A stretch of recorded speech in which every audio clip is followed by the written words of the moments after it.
Scoreboard. This game day update is sponsored by Mutual Federal, proudly serving Columbus with personal and business solutions at mutualfederal.com. Good afternoon, I'm Nate Peterball with your Fan Game Day Scoreboard update. It's just 8 hours until the Big Ten Championship as number 1 Ohio State takes on number 2 Indiana in Indianapolis at 8 o'clock. It's the first time in history that number 1 and number 2 square off in the title game. Ohio State leads the all-time series 81-12-5, and the Buckeyes look for their first Big Ten title since 2020. Coverage is all day long here on the Fan. In other conference championship action today, number 11 BYU and number 4 Texas Tech are about to square off for the Big 12 championship. Later today, it's number 3 Georgia and number 9 Alabama for the SEC title, and Duke taking on number 17 Virginia this evening for the ACC crown. And in hopes the 6-1 Buckeyes begin the Big Ten season on the road at Northwestern today at 2 o'clock. Catch Fan coverage beginning at 1 o'clock over on the Fan 2. Breaking sports news, what happens to the Fan, Ohio sports destination. The Fan is live and local with Fan Sports Saturday. The Fan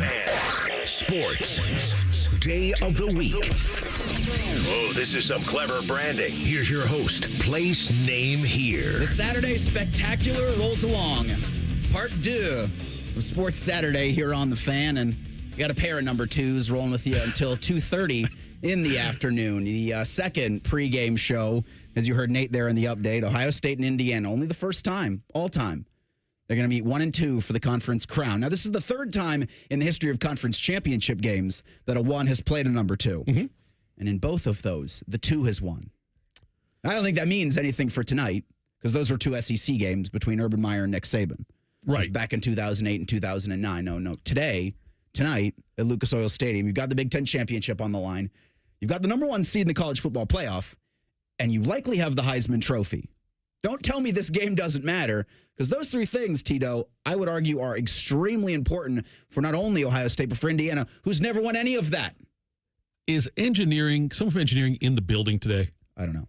Why? Well, because our 2 screens up there, the same channel, but one's in front of the other. I could just get a remote, Tito. I'll just go over. No, you don't have to do it, Reese. No, Reese, I'm just saying, you don't have to do it. Channel. No, they're fine. I'm just saying, like, one's ahead of the other, and it's going to bother me. This is great radio content. I know, it's going to bother me, though. It's supposed to be something we do as Nate's doing the update. I just noticed it. Well, you did the talking away from the microphone. Good morning. Really well. You did. Well, I did a bad job. I changed the channel wrong. Now we're watching. What do you got? Greco-Roman wrestling on 1, and you've got. I'm just going to turn on the Big 12 title game over here. Ernie Johnson, the Mac. Ernie Johnson picking good afternoon, Ohio Reese. State to win the Big Ten championship. Surprise! Desmond Howard picked Indiana. Tito, how are you? I'm great. Now I'm in better shape. Now with all that delay, Eric. I wasn't doing that for my pull my mouth away from the mic gimmick. I went to actually change the channel as I have the remote in my hand. Good to see you. I've pushed back against it all week, Jeff. That this game does mean so much to the teams, the coaches, and I even think the fan bases. If you go on right now and try to buy a ticket to Lucas Oil, good luck. Hope you got another mortgage. The first thing that I saw was the get-in price was like $607, and the get-in price for the Browns game against Tennessee was $7. We gotta stop comparing the two. I know, I'm just saying, though. The Browns are playing the Tennessee Titans tomorrow in a game you can hear on the Fan. Those are the 2 worst teams in football. Yeah, 2 of the worst. The 2 worst. Maybe you throw in the Las Vegas Raiders, but those are equitable things. Right. I'm not going to die on that hill, Reese. This is 2 of the best teams in college football for the entire 2025 season. I know. These are 2 of the best coaches in the sport right now, 2 of the hottest names in the sport right now with stars all over. When you have the NFL draft coming up in 2026, there's going to be a lot of names on the field tonight at Lucas Oil that you're going to hear taken early. Yeah. And maybe the number 1 overall pick. If Fernando Mendoza can make this run tonight in Lucas Oil and then through the college football playoff for the Hoosiers. You're right. The game. Look, they're both going to get first-round buys. They're both going to be in the top 4. I agree. So that doesn't matter. But so many other things matter in this game. So many other things. The Heisman thing not being, but also just the Cignetti trying to, Cignetti's had some big wins. Don't get me wrong, but he hasn't had a big win. No, he's never had anything like this. Indiana football's never had anything like this. No. They had the college football playoff game against Notre Dame last year. That was probably at the time the biggest game that they had played in football. Mm-hmm. This is bigger than that. Yeah, because this is hardware. This is a banner you can hang that says Big Ten champion, and that's not something you've done since 1967. Right. And to beat the number 1 team in the country, the defending national champion at this. I know Ryan Day says they're not defending national champs, but they are. They are. But I mean, like, to have that kind of win, though, It'd be incredible. It'd be Yeah. incredible for both teams. And while Ohio State doesn't hang Big Ten championship banners, Right. that's another number that you could put up there with the Big Ten championships that Ohio State has more than anybody. Yeah. Big Ten championship game wins, I should say. Yeah. And since the beginning of the season, this was one of the goals. Mm-hmm. And you knew beating Michigan would run you into this. And so I would think for Ohio State, you want to build from the momentum of that game in Ann Arbor that I'm still riding high off of. Oh, yeah. I know this was a big week in Buckeye Land where you had National Signing Day, you had the Brian Hartline news, you have the Big Ten championship, but I'm still riding the high. Oh, yeah. From whooping Michigan's ass last Saturday. And the Chris Henry thing, too, then. Yeah. Getting him back in the fold. That was good, but I got to be honest, when he wavered a little bit, I didn't care. Personally, I'm not going to care about recruits in the class of 2026 where I'm still trying to enjoy the hell out of 2025.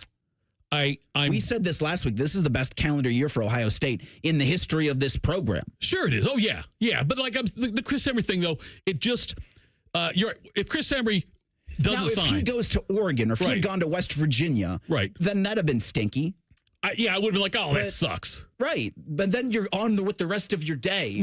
Trying to think now to Indianapolis. The optics of it, lose Hartline, lose Henry.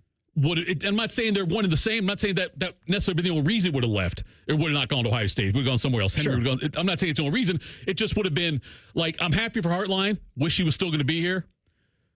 And I'm glad Henry's going to be here, but, so it's like just having those two things happen after the Michigan game. But I'm with you. I'm still on a high as well. I mean, and Hartline will remain with the Buckeyes through the college football playoff. Right. So you have him during the most important stretch of your season. I do think it's good that you're going to see a lot of these coaches, that they're taking new jobs. If their team's got a bowl game or if their team's got postseason aspirations, they're sticking along. But not you, Lane Kiffin. Did I tell you what I think should have happened? I think that Hartline, after Henry was wavering, should have called Henry and said, listen, this is Brian Hartline, OC for Ohio State. You really should come here. Here's a lot of the reasons why. You mean to South Florida? No. Listen, say, I'm the OC for Ohio State. I want you to come to Ohio State. These are the reasons why. And list a bunch of things. The integrity of the program, the culture. Then I would have said, hang on just a second. And I got on the phone and said, hey, this is Brian Hartline, head coach of South Florida. Don't believe anything that guy at Ohio State says. It's all lies. The place is trash. Come down to South Florida. If they didn't have NFL wide receivers making plays every Sunday, then that other Brian Hartline, head coach of South Florida, would have a valid argument. I know. But I just thinking about what Oregon or West Virginia could have offered Chris Henry Jr. and even Caden Dixon-White at USC. What the argument was for Ohio State versus the field, I don't have it other than here's more money. As a better argument than Ohio State. Because there's a national championship for USC you hadn't had in 20 years. Oregon's never won the national championship. Now, they've been knocking at the door, and right now they are one of the top programs in the country. But they're not producing NFL wide receivers. The clip Ohio State is. Neither is USC. I mean, the recruiting title for Lincoln Riley is the only thing he's going to win in Hollywood. Yeah, you're right. That's the only thing that Lincoln Riley's going to be able to hang or put on his resume for what he succeeded while he was the head coach at USC. But at Ohio State, you had national championships. You have Big Ten championships. You have Heisman Trophy winners. You have a wide receiver that is, I think, very deserving of being on that stage in New York City when they award the Heisman. I don't know if Jeremiah Smith's going to win it, but he's the best player in the country. And there's certainly an argument to be made. If you're going to name the 10 best college football players this season, Carnell Tate's one of them too. And Carnell Tate's a name you're going to hear Caleb in the Downs, first round. Also two very deserving guys. And so I laughed when, the Caden Dixon-White flip happened. Because I think Ohio State saw that coming on Wednesday. And then when the Chris Henry Jr. stuff came down, I'm like, okay, great. You wish the best for all of these kids. Right? Because it's such a huge decision they make. All of them. Even the guys that committed to Michigan. Because I don't think about Michigan anymore in the same way that I did this time last week. Because they don't matter anymore. They really don't. They will matter this time next year. Hopefully. But what matters right now for Ohio State, and I know Ryan Day said that this was a regular season game, but this is the start of your postseason push. This is where you can enter rarefied air, not just for Ohio State, but for college football. Because going back-to-back in the national championship, well, that hasn't happened here. That hasn't happened in the Big Ten. No. You might have to go back into the 40s. I think Minnesota might have done it. won a couple, They were wearing leather helmets. I'm not going to give them that much credit here. But this is immortality Ohio State's chasing this week. And it starts tonight. Really, it starts tonight. Because if you get in the college football playoff and you are that number 1 seed, I think it's different, Tito, than last year, where you saw all the first-round bye teams fall flat on their face. Yeah. I think because, and especially for Ohio State, you get some time to have some time to get healthy, to get right. But the way that Ryan Day has gone about business since they won the national championship in the 2024 season has been at every single day, it's about us and doing your job. In that first round last year, the all those bye teams that lost because the way they had the seeding set up too, where you got teams that shouldn't have gotten buys, got buys. You know what I mean? And that's why 2 of them lost, right? That's why a couple of those lost early on, because there were conference champs that had to get buys that really weren't among the 4 best. It's different this year. I'm glad they've changed that around, but for the Buckeyes, I just think it's different. And I think getting that first round bye would be getting the number 1 seed, likely going to the Rose Bowl, and getting that first round bye, I think would be very important for this program. But we've got a lot to get to about how you get to that tonight in Indianapolis, because winner's the number 1 seed. Loser's probably still one of those top 4 seeds with a bye, because the committee's kind of told you all season they think the Big Ten's really good. And even Desmond Howard this morning said that college football runs through the Big Ten. Hard to argue with him. Yeah. I think 3 of the last 4 national championship game participants are Big Ten conference members. Yes. I sometimes forget Washington's part of this conference. Right. We've got a gigantic conference championship Saturday to get you through. We are part of an 11-hour pregame extravaganza that all leads up to an 8 p.m. kick at Lucas Oil Stadium between number 1 Ohio State and number 2 Indiana. How we think this thing looks on the field at Lucas Oil tonight, we'll get to next. It's Sports Saturday on The Fan. Wake up with the Fan. Eat lunch with the Fan. Go to bed with the Fan. Dream about the Fan. Then change your sheets. Gross. Ew, you guys are gross, but stick around in case I don't find anyone else. The Fan. Would you enjoy watching a football game if the officials were paid a bonus for every flag they threw? Or a basketball game where the refs got paid for every foul they called? Okay, how about hiring a furnace and AC company that pays its technicians by the number of parts they can sell you? Hi, this is Dennis, president of Care Heating and Cooling, and today, this is how many companies operate. They call it performance pay, and it rewards technicians by paying them more for billing you more. Why is this bad? Because it abuses your trust in a technician to be treated fairly and honestly. At Care, we've been family-owned for 31 years and have always paid our technicians by the hour for repairs. We'll show you exactly what needs to be fixed and why, and give you our low upfront costs before we start. And unlike other companies, our technicians will never be rewarded for throwing more flags. Our Central Ohio-based staff is here for you 7 days a week. Care Heating and Cooling. Book an appointment online at careheatingandcooling.com or call us at 1-800-COOLING. When you need a company you can trust. Bank of America is the nation's leading business lender, and we're ready to help with your next goal here in Columbus. That's why we have over 3,700 local business specialists across the country. Because with the right team, your business and community prosper. What would you like the power to do? Learn more at bankofamerica.com/local business.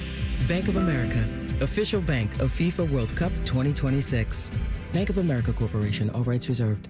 Pain has a way of stealing the moments that matter the most, especially during the holidays. It's not just your knees, back, or shoulder. It's time with family and friends. But 2026, that can all change with Your Body Remembers How to Heal. It just needs a little help finding the way back. QC Kinetics here in Columbus believe relief doesn't have to come from surgery or pain pills. They use your own body's natural healing ability to repair and restore what's been lost, helping you move, live, and feel like yourself again. It's your body's comeback story, powered by the very cells that built you in the first place. No surgery, no pain pills, no long recovery. Just your body remembering how to feel alive again. QC Kinetics deliver long-term relief. Finally, make the new year your turning point where pain stops defining you. It's time to take that step literally. With QC Kinetics, healing is within reach. Schedule your free consultation today in Dublin or Gahanna. Now's a great time to use your HSA and FSA. For treatment, go to qckinetics.com/Columbus or call 380-208-4544. Feeling stuck on your own 10-yard line in the career game? Maybe it's time to just go for IT. My Computer Career has the game plan to score a rewarding new IT career in months. Whether you're a rookie, a breakout career changer, or a military veteran ready to serve. Why spend years chasing a college degree when you can fast-track your future in IT starting now? Take your mark, get set, go for IT. Take the free career evaluation at mycomputercareer.edu today. Financial aid is available to those who qualify, including VA benefits. Do you hate holiday pictures because of your teeth? What if a brand new smile was possible? No matter what the current state of your mouth. Welcome to Runyon Dental Group. home of the Implant and Smile Center, where gorgeous, healthy smiles become a reality. At Runyon, we've built a team of some of the most highly trained arch and implant doctors in the entire nation. This isn't an ordinary dental practice. We believe that everyone can have a great smile, Including you, especially you. Your new smile is waiting at Runyon Dental Group. Hey Columbus, it's Lorenzo Stiles Jr., Ohio State student athlete. Football runs deep in my family. My dad played here, and my brother and I are proud to carry on that tradition. At Monogram Homes, family matters too. They treat every homeowner like one of their own, building with care, precision, and pride. Monogram doesn't just build houses, they build homes, crafted just for you. So whether you're starting your first home or designing your dream space, Monogram Homes has got your back every step of the way. Visit monogramhomes.net to start building today. Monogram Homes, a builder you can trust. It's the Kia Season of New Traditions sales event. So don't just hang your own lights. Look for the northern lights. Drink cocoa on the beach. Or be a drive-by karaoke caroler. Because every new Kia comes with a 10-year, 100,000-mile limited powertrain warranty. So you can take holidays to places they've never been with a capable Kia SUV. And right now, get 0.9% APR for up to 60 months for well-qualified buyers and $1,000 bonus cash on the purchase of specially tagged new 2025 Telluride, Sorrento, and Sportage models. Kia, movement that inspires. Call 800-333-4KIA for details. Financing for 24 to 60 months from Kia Finance. Subject to credit approval for purchase of a new 2025 Telluride, Sorrento, and Sportage. $1,705 per month for $1,000 financed at 60 months. $1,000 bonus cash on specially tagged models must be applied as down payment. Must take delivery by 1/2/26. Offers may not be combined except where specified. Subject to dealer participation and vehicle availability. See Kia dealer for details. Join Rothman and Ice every Thursday at 2:30 for Gold Jacket Thursday. Presented by the Pro Football Hall of Fame. A new Hall of Famer joins the show every week, but not OJ because he's dead and probably a murderer. The Fan. Fan weather. From the Logan AC and Heat Services Weather Center. Highs are in the lower to middle 30s here for today, but we are tracking a better chance of rain and snow arriving here for tomorrow with highs in the mid-30s, and we'll catch a break in the activity here for Monday with a little bit more sunshine, partly cloudy and 29 for a high, but we are tracking the return of rain and snow here for Tuesday into Wednesday with highs in the 30s to near 40. And that's a look at your 10 weather impact forecast. I'm meteorologist Aaron White here on 97.1 The Fan. Catch T-Bone and Tyvis weekday mornings from 6 to 9. If you're not completely satisfied, we'll rewind time and erase your brain. For real, The Fan. Instead of annoying national people talking to you this weekend, we've opted for annoying local people. This is Fan Sports Saturday. Oh, they sure picked them. Reiser, Tito, Nate rolling on with you, the second edition of Fan Sports Saturday. Till 2:30, then the Fans pregame show, Matty Ice, Devere Posey, Dane Senzenbacher. Then you'll have the tailgate show with AR, Dave Biddle, and probably Tim May from Hollywood Casino. Tim May will be there, I believe, yes. And then get in his car and travel to Indianapolis at Lucas Oil to make halftime. Probably halftime, yeah. It's the least ambitious of the three. Yes. Where he did the West Lafayette trip, and he did Ann Arbor. Yep. He did Ann Arbor barely before the snow came down. And then today... Indy's a straight shot. It's a pretty easy trip. It's not a fun trip. Yeah. But it's an easy one. And I do think for Ohio State fans, there's going to be a lot of them making the trip over. So safe travels there. I think Tyler Danburg is going with Skip and the gang. The Ohio State pregame coverage, that'll start at 6:30. The official network pregame coverage. Those guys are going over day of. We'll talk to Tyler at 1:30. This will be first for him on the field at Lucas Oil for a Big Ten championship game. And like has been said, like Tito, you and I have said, winner gets the number one seed. Really the first wrench in, I think, the college football playoff and what the committee wants to do could be thrown by BYU as they battle Texas Tech in the Big 12 championship. That's one of a couple championship games going on right now. Western Michigan leads Miami 7-0 in the Mid-American Conference Championship.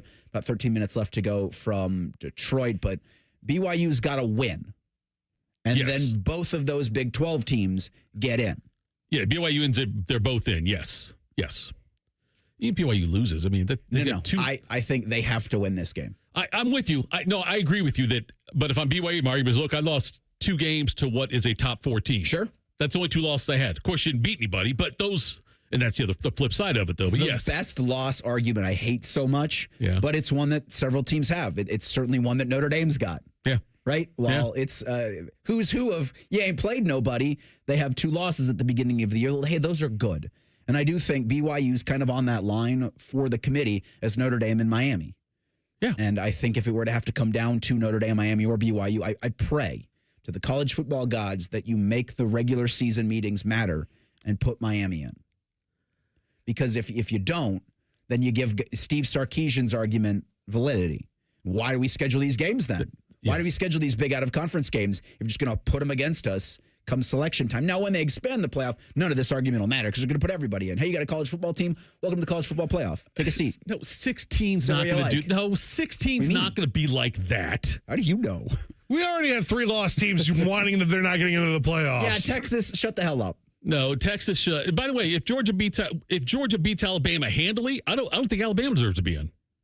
I'd see that argument. You know, if they win by double digits, or if it's just like a not competitive game, I would have Notre Dame, Miami both in over Alabama. I don't think I did it correctly. It's scoreless between BYU and Texas Tech. 9 minutes left to go in the first quarter from AT&T Stadium. SEC title tilt 4:00 today. Mm-hmm. The 8:00's got Duke, Virginia in the ACC championship, which no one will be watching. Which that's the wrench of all wrenches. I need Duke to win this game in the worst way. Because Nate, to your point, if Duke wins, are you getting an ACC team in the college football playoff? Yeah, Miami, maybe. But you don't get the champ. The champ's not going in. But that would set, I also think, kind of a dangerous precedent of not allowing a Power 4 conference champion in. Right. But if your conference is crap, that's your own fault. And what do they do if they have to put in 2 group of 5 conference winners? Look, the ACC has no one to blame but themselves for this. I agree with you. Because they're stupid tie-break rules. Yeah. I think it's the American Conference does the thing where if there's a tie for a spot in the conference championship game, they go with the highest ranked team.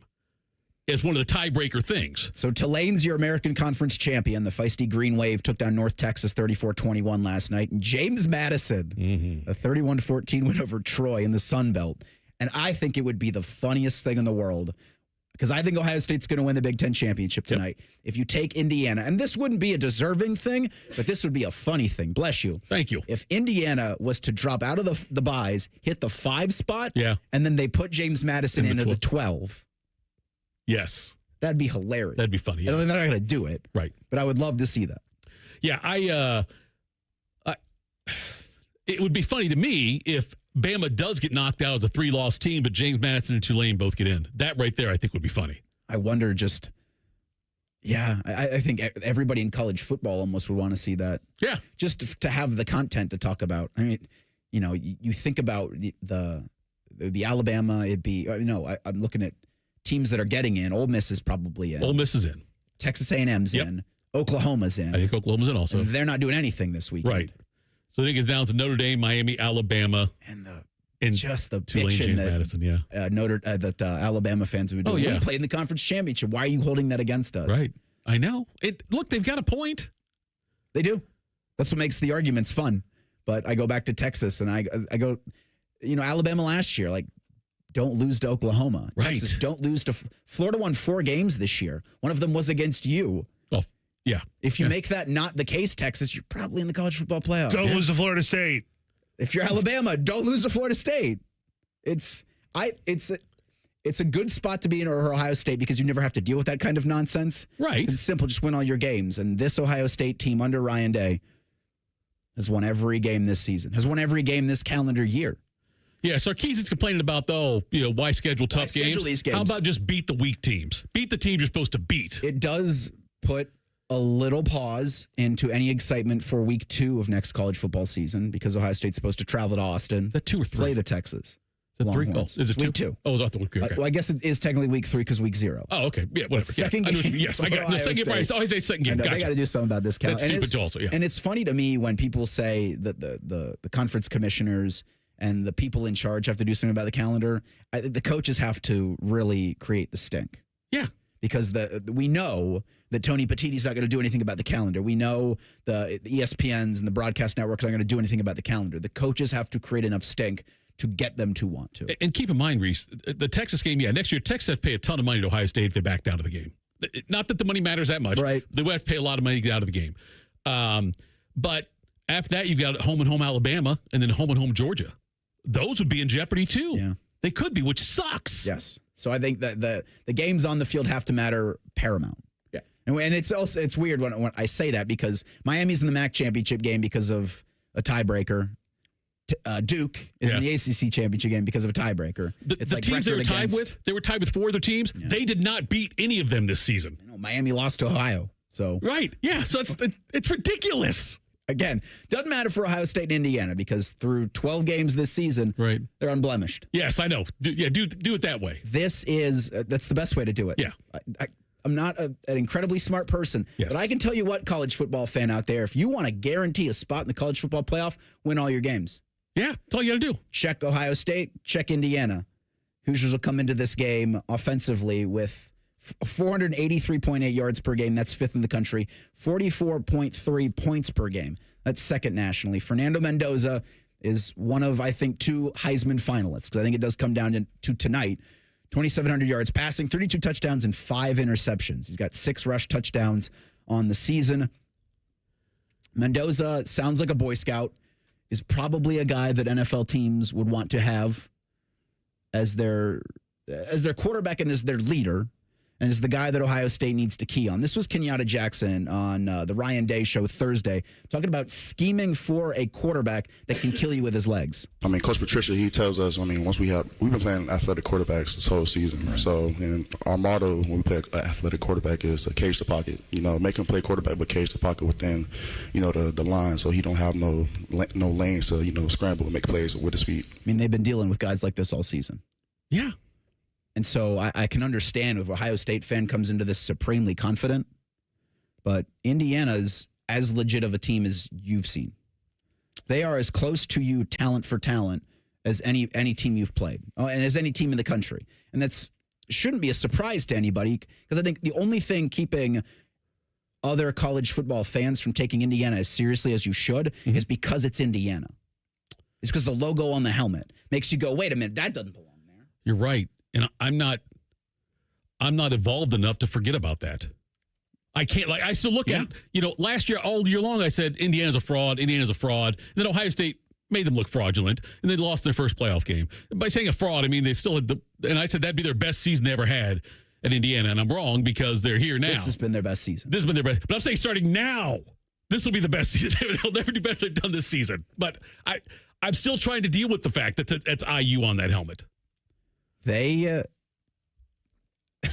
job that Curt Cignetti's done in such short order is something that I even think like a school like Michigan State, I don't think there was any, I don't think it was coincidental that Michigan State announced everything that they did this week. Right. With that $401 million donation, with the upgrades in athletic facilities, bringing on a coach like Pat Fitzgerald, thinking that they can do, because Indiana did it in such short order. If the Spartans can inject a bunch of money with a energized booster donor base into their NIL, they can go and use the portal the same way Cignetti did when he brought Pat's got to do a little bit tougher of a job because Cignetti had a roster at JMU that he brought over with him. Sure. But he got a quarterback out of the portal 2 years in a row that you were able to flip this thing without a fall off. Which is what that's like the secret sauce now. Yep. That's what Ohio State did with Will Howard. You know what I mean? Sam wasn't recruited here. I think was it between Ohio State and Alabama for Sam? Yeah, he went to Alabama. Well, he's there for a week. Yeah, right. He was there, but I'm saying that's who he chose. Yes. Yeah. But I'm saying he went there, and Will Howard comes here, and if Cam Ward comes here, Will Howard doesn't come here. That's an incredible sliding door moment. And I'm glad. And Cam Ward's gonna be fine. I like Cam Ward. I'm not saying against him, but with Will Howard, I know we won a national championship with Cam Ward. I'm not sure if we would have. Maybe it's not. It's a great what if. I mean, and that's their kind of indelible image from, I don't know if you can call Ohio State and Indiana a rivalry, but that image of Will Howard putting out the cigarette in their meeting last season. And I don't know if there's going to be any, it feels like Curt Cignetti's not the guy that would hold a grudge like that because he probably doesn't think about it. No, I don't think he thinks about it either. And so I wonder from Cignetti, what, if any, does he use from last year or from any he doesn't feel like a bulletin board material. You will hear from Indiana's head coach coming up in 2 minutes. It's Sports Saturday on The Fan. I love Right Pack Credit Union because they're solution driven. I feel valued as a member. They're focused on the latest technology and the personal connections. Experience benefits that go beyond banking with Right Pack Credit Union. Just ask our actual members. I definitely recommend Right Pack to all my family and friends as a credit union of choice. Visit one of our Columbus area Right Pat Credit Union member centers near you. Based on individual members' experiences, results may vary. Life's better with Drive My Way from American Family Insurance because we know it's more than just a car. It's your escape pod, your adventure mobile, your memory maker. And we help protect the dreams that drive you. Personalize what you pay for auto insurance and you could save between 5 and 20%. American Family Insurance. Get a quote and find an agent at amfam.com. Products not available in every state. Unsafe driving behaviors may increase your rate. Visit amfam.com to learn more. American Family Mutual Insurance Company, SI, and its operating company, 6000 American Parkway, Madison, Wisconsin. Bobcat Enterprises says thank you for your support as they celebrate 50 years of serving the construction industry. Established in 1975 in Cincinnati, Bobcat Enterprises has expanded to 9 stores to meet you where you are in Ohio, Kentucky, and Indiana. Find equipment for any construction project, including compact track loaders and excavators. Plus, Bobcat Enterprises rents compact equipment and attachments. Find current specials and locations at bobcatent.com or follow Bobcat Enterprises Inc. on Facebook. Bobcat Enterprises, 50 years working for you.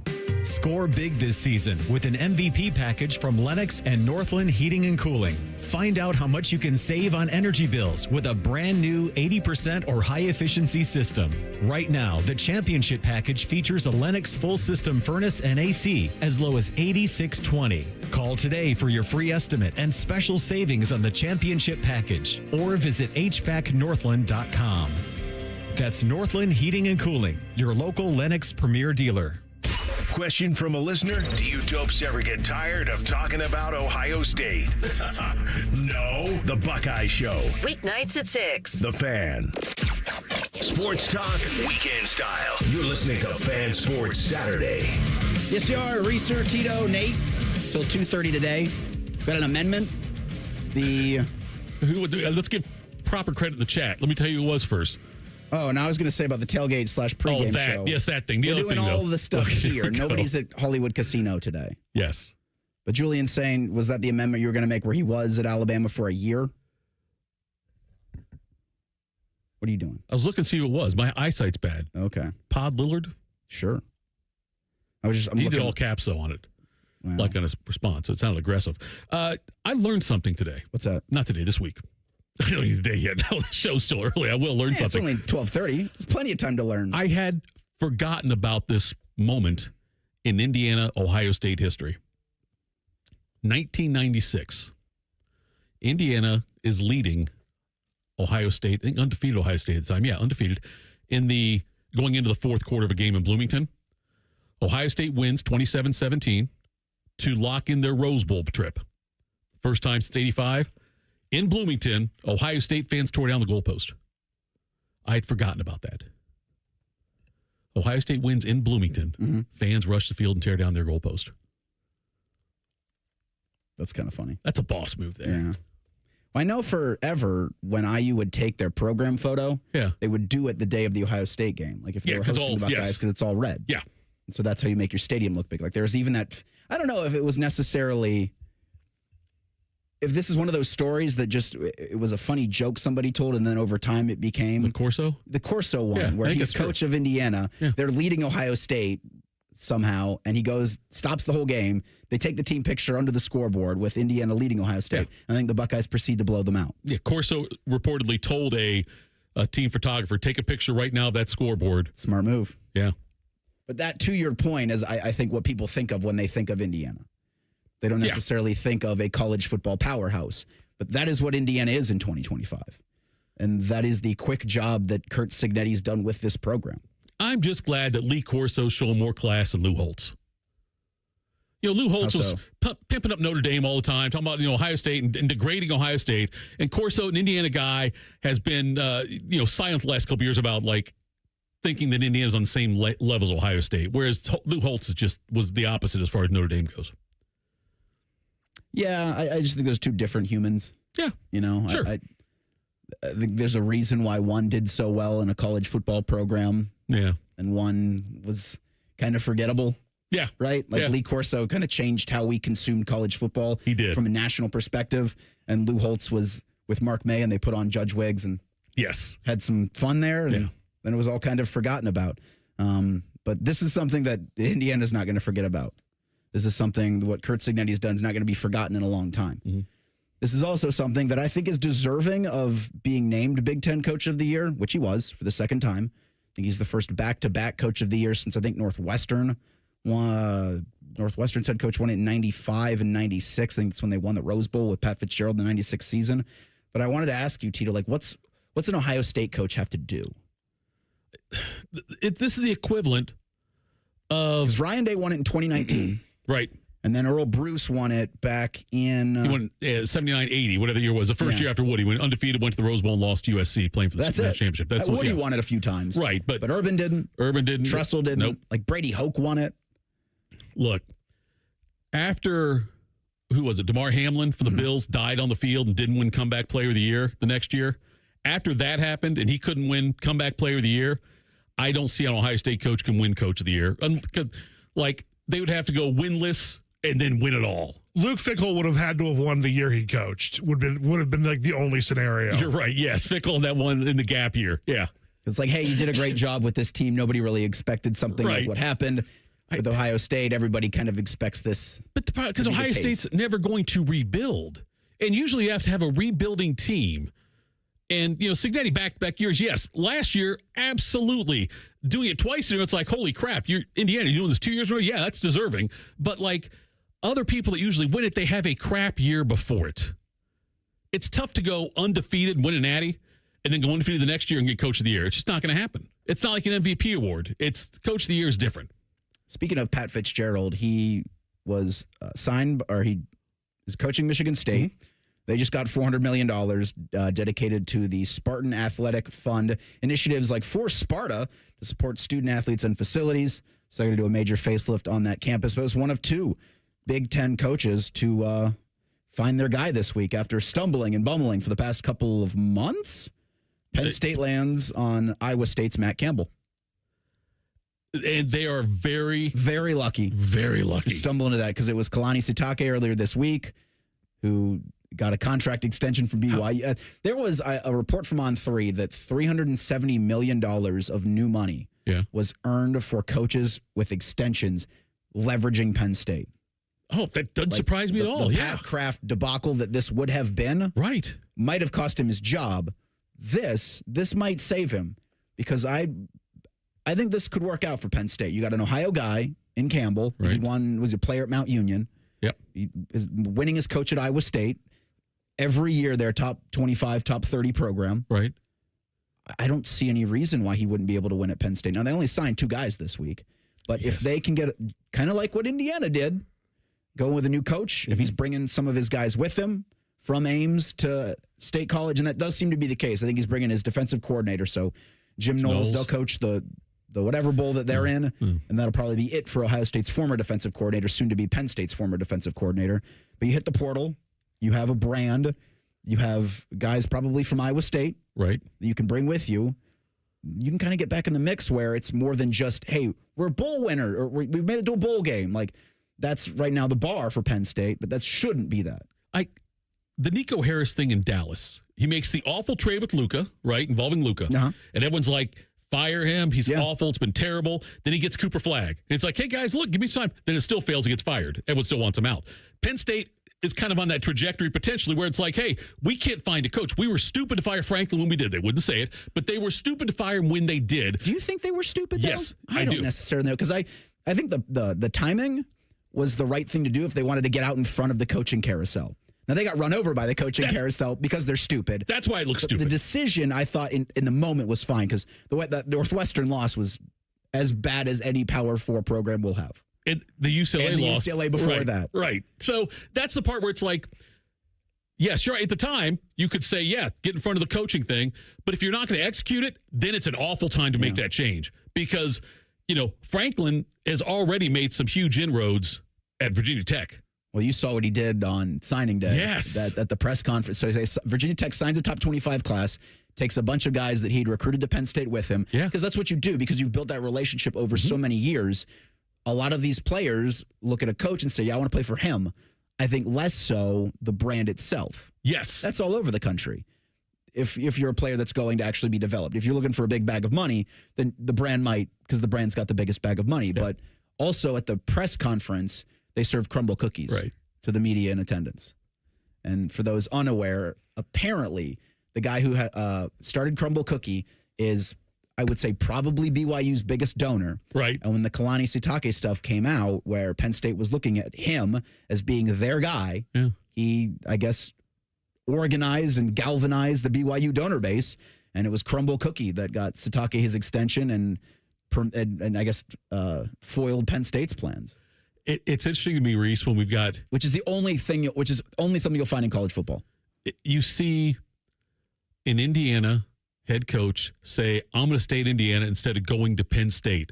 You see BYU head coach say, I'm going to stay at BYU instead of going to Penn State. Mm-hmm. I mean, I don't know if Hartline was ever that involved with it, but if he wasn't, he should have been involved in the Penn State talk. And if he was, he took South Florida over Penn State. Yeah, I think the Hartline thing was something that everybody should have seen coming.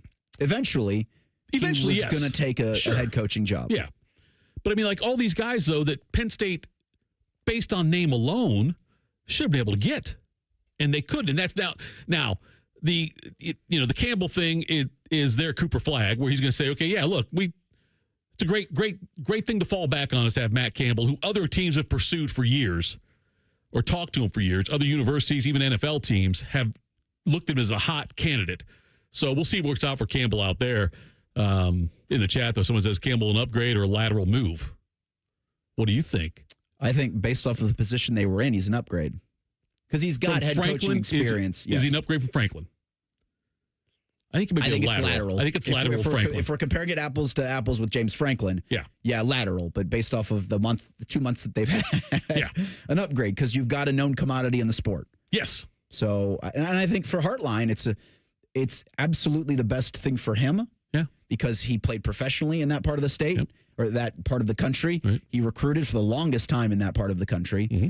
I don't think Penn State or USF will be ever in contention for some of the big wide receivers and big playmakers out of Florida, at like an Ohio State, out of Florida, at an Alabama or Georgia. I think the biggest names, the biggest 5 stars in the Sunshine State will go to those universities. But there's no reason he can't get a couple of recruiting wins and, upset the apple cart in that part of the country. You think anybody from Ohio State's coaching staff follows him for a promotion? I don't.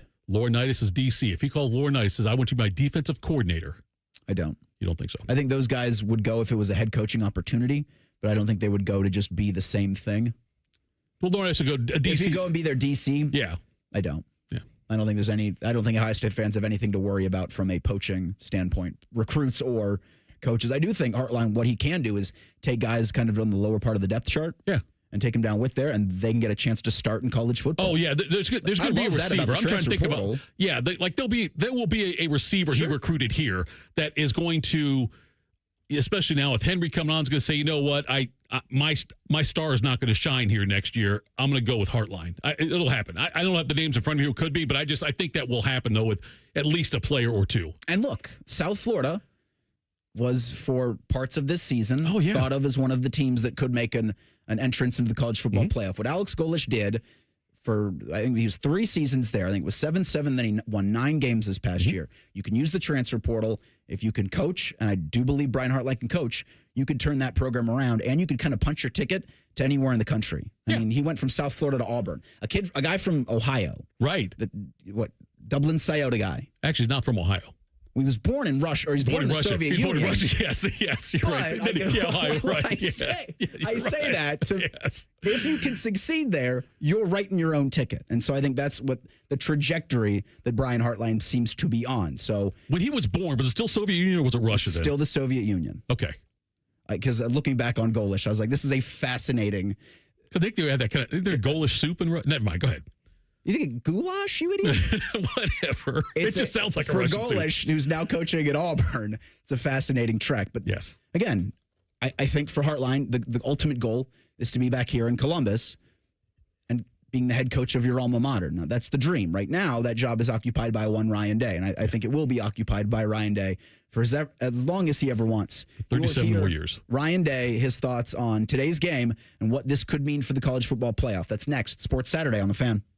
The only workplace in America to participate in the Doorknob Fart Game. And we also play office basketball and sometimes do radio. The Fan, Ohio sports destination. Last year, I remember running around Hollywood Casino, hugging and high-fiving everyone during the scoop and score. I remember dancing around the sportsbook during the Natty. I'm Scotty Vegas, and there's no place to watch a game, especially a championship game, like Hollywood Casino Columbus and the sportsbook. Let's watch together. Prizes, great food, amazing screens, a championship watch party Saturday night. Join the Fan Saturday night, starting at 8. Must be 21 or older. Gambling problem? Call 1-800-GAMBLER. Would you enjoy watching a football game if the officials were paid a bonus for every flag they threw?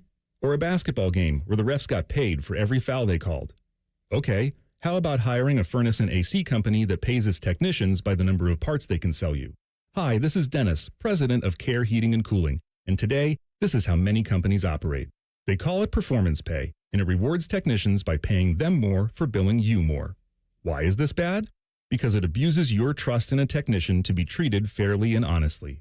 At Care, we've been family-owned for 31 years and have always paid our technicians by the hour for repairs. We'll show you exactly what needs to be fixed and why, and give you our low upfront cost before we start. And unlike other companies, our technicians will never be rewarded for throwing more flags. Our Central Ohio-based staff is here for you 7 days a week. Care Heating and Cooling. Book an appointment online at careheatingandcooling.com or call us at 1-800-COOLING. When you need a company you can trust. Toyotathon is on. Get in the spirit of the season with a new Toyota. Now through January 5th, get $3,000 customer cash on remaining new 25 Tundras. Or get 0.99 APR financing plus $1,000 TFS APR cash. With approved credit through TFS, excludes TRD Pro. APR cash must be applied to deal. And every new Toyota comes with 2 years no-cost maintenance. For complete details, go to Toyota.com. Toyota, let's go places. Common Man and Bob Capace here for Worthington Jewelers. Bob, why should people trust you for their holiday shopping this year? Family owned and operated for 25 years. We're known for helping guys make great decisions. Unlike me hiring you, Common Man. You know, I was thinking, I've been a good, clean boy this year. You got anything for me over there? How about a nice anklet? Sold! Worthington Jewelers on High Street in Worthington. WorthingtonJewelers.com, where Columbus gets engaged. The Ohio Lottery's Powerball jackpot has soared to at least $820 million. That's $820 million. Imagine what you could do with a win that big. With drawings every Monday, Wednesday, and Saturday, Powerball jackpots grow faster, and they're bigger than ever. Play today. It's never too early for holiday scratch-offs from the Ohio Lottery, because with lots of ways to win, 6 great games, and millions of prizes, scratch-offs can turn any day into a holiday. Lottery players are subject to Ohio laws and commission regulations. Play responsibly. Feeling stuck on your own 10-yard line in the career game? Maybe it's time to just go for IT. My Computer Career has the game plan to score a rewarding new IT career in months. Whether you're a rookie, a breakout career changer, or a military veteran ready to serve. Why spend years chasing a college degree when you can fast-track your future in IT starting now? Take your mark, get set, go for IT. Take the free career evaluation at mycomputercareer.edu today. Financial aid is available to those who qualify, including VA benefits.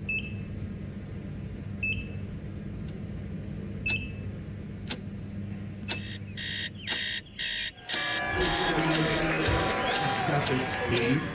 Breathe. You got this. You got it.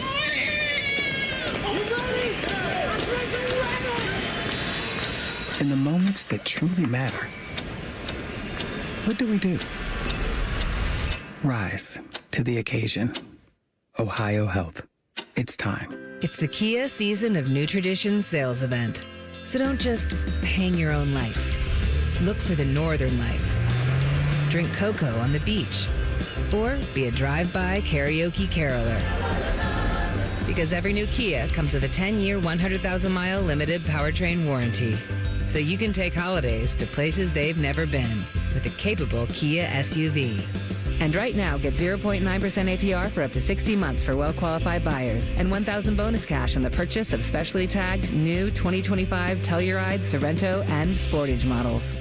Kia, movement that inspires. Call 800-333-4KIA for details. Financing for 24 to 60 months from Kia Finance. Subject to credit approval for purchase of a new 2025 Telluride, Sorento, and Sportage. $1,705 per month for $1,000 financed at 60 months. $1,000 bonus cash on specially tagged models must be applied as down payment. Must take delivery by 1/2/26. Offers may not be combined except where specified. Subject to dealer participation and vehicle availability. See Kia dealer for details.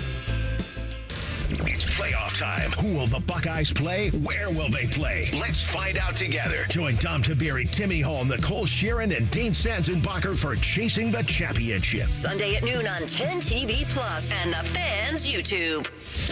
Enjoy all the football this weekend, but remember to join us for Reaction Monday. Sponsored by the Roofing Guys. The Fan. During weekend programming, pants are optional. Look at my butt! However, leather chairs may have been a bad choice. You're listening to Fan Sports Saturday. I think it's been a good week of preparation. I think when we looked at the calendar during the year, I mean, this is something that, we saw ourselves playing in this game, getting back to Indianapolis where we belong. So I think the guys have a good look in their eye. We're going to have a good night of preparation and, a long day tomorrow getting ready for 8 o'clock kickoff. It was Ohio State's Ryan Day hopping off the bus last night in Indianapolis. The team made the trek on Friday. I think Paul and the gang are making the trek today. We'll talk with Tyler Danburg, who'll be roaming the sidelines at Lucas Oil Stadium at 1:30 this afternoon. Boot will meet the ball at 8 o'clock. It's another Fox joint. Now, one other thing about the Matt Campbell thing at Penn State is it gives me more hope that Penn State will be competent next year, so maybe they can take a big noon or two. Because that's what has to happen for Ohio State, is you've got to have Penn State and Michigan competent to the point where Fox thinks about having one of their games instead of Ohio State. I'm getting really tired of Fox. And that's the broadcast tonight. I was one of the biggest fans of Gus Johnson. One of my favorite sports calls of all time is Ohio State Xavier. Yeah, Ron Lewis. Yeah. Brookhaven. It's shout out to Brookhaven. R.I.P. The shtick is getting sour with me. No, that's not what it is. I don't think Joel Klatt's gotten better either. That's not what it is. What is it then? It's the fact that it's because you hate hearing him at noon. You hate him doing because now you associate I'm tired him. of it. No, I know you're tired of Gus. Gus is still great. I think you're tired of a noon Gus. I think if it was 8 o'clock Gus calling Ohio State, I think you'd still love Gus. It's harder with Gus now because the problem, I think, is we're watching such crappy games that when Gus goes nuts doing it, I don't want to hear that. Just call the game. I get you. So, but that's not Gus. That's noon. That's Fox. It's not Gus. If you think I'm going to sit here and let you guys both besmirch Gus about this. But I'm going to say this, Nate. I think Tito's right. I am right. I do love Gus, but I don't want, if Ohio State's playing, Vermont or something, I don't necessarily need Gus going crazy. Do you think Gus says, hey, guys, I want that Ohio State-Vermont game? No. Do you think Gus says, hey, give me Ohio State versus crappy team at noon? No.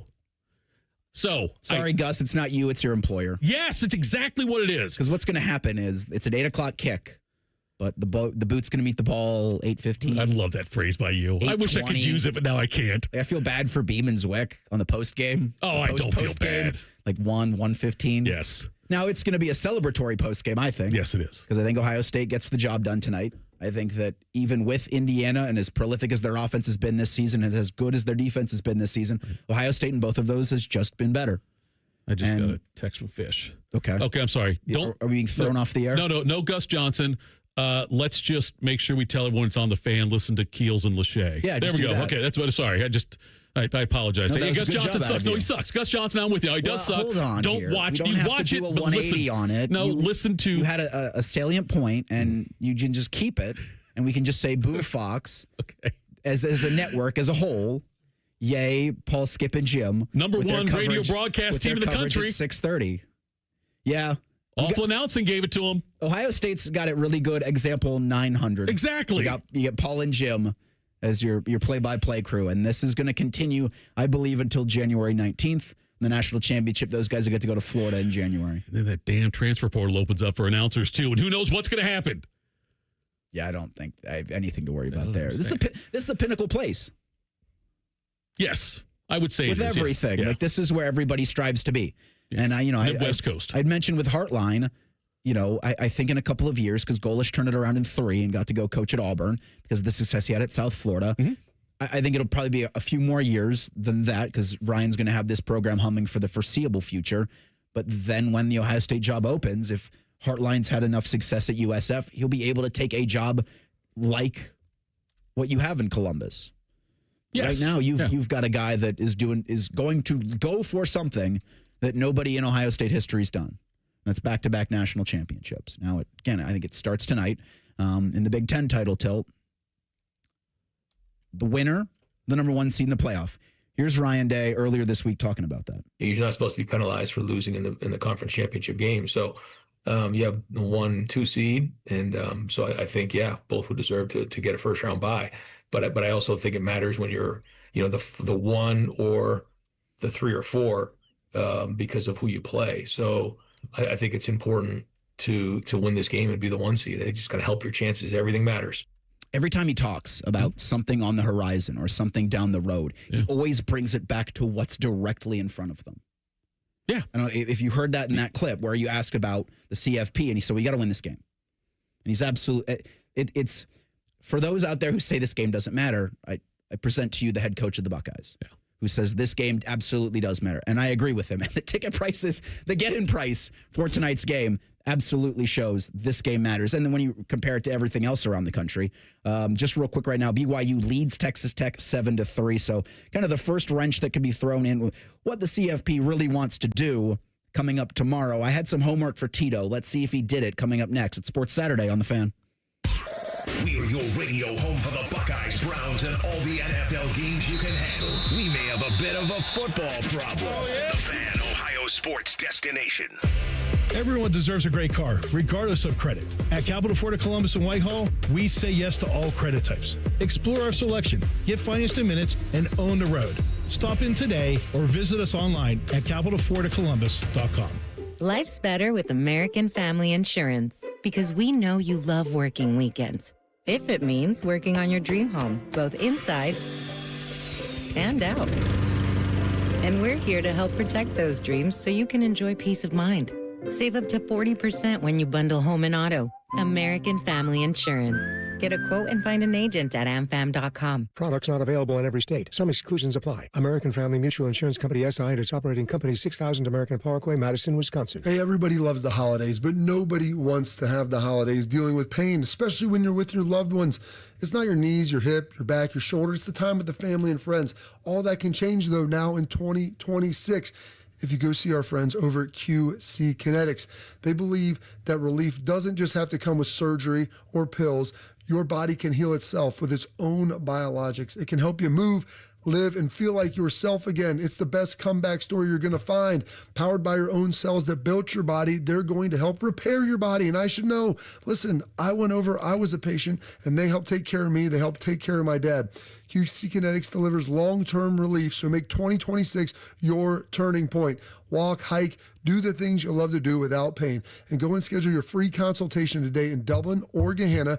Now is a great time to use those HSA and FSA dollars for treatment. So go to qckinetics.com/Columbus or call 380-208-4544. Score big this season with an MVP package from Lennox and Northland Heating and Cooling. Find out how much you can save on energy bills with a brand new 80% or high efficiency system. Right now, the championship package features a Lennox full system furnace and AC as low as $86.20. Call today for your free estimate and special savings on the championship package or visit HVACnorthland.com. That's Northland Heating and Cooling, your local Lennox premier dealer. Bobcat Enterprises has rebates and write-offs to give you a competitive edge in 2026. Now until the end of the year, get 0% financing for 60 months or up to $10,000 in cash rebates. Offer varies by model and dealer in-stock inventory. This year's tax deductions are bigger than ever, and you can apply to lease, finance, or directly purchase equipment. Spend it before the government gets it. Stop by Bobcat Enterprises in Hilliard, Reynoldsburg, or Zanesville, or see our full line of products at bobcatent.com today. Offer expires 12/31/25. Your credit doesn't define your ride. Capital Ford of Columbus and Whitehall approves all credit types, good, bad, or rebuilding. Get behind the wheel today. Call 614-861-7150 or apply online at capitalfordofcolumbus.com.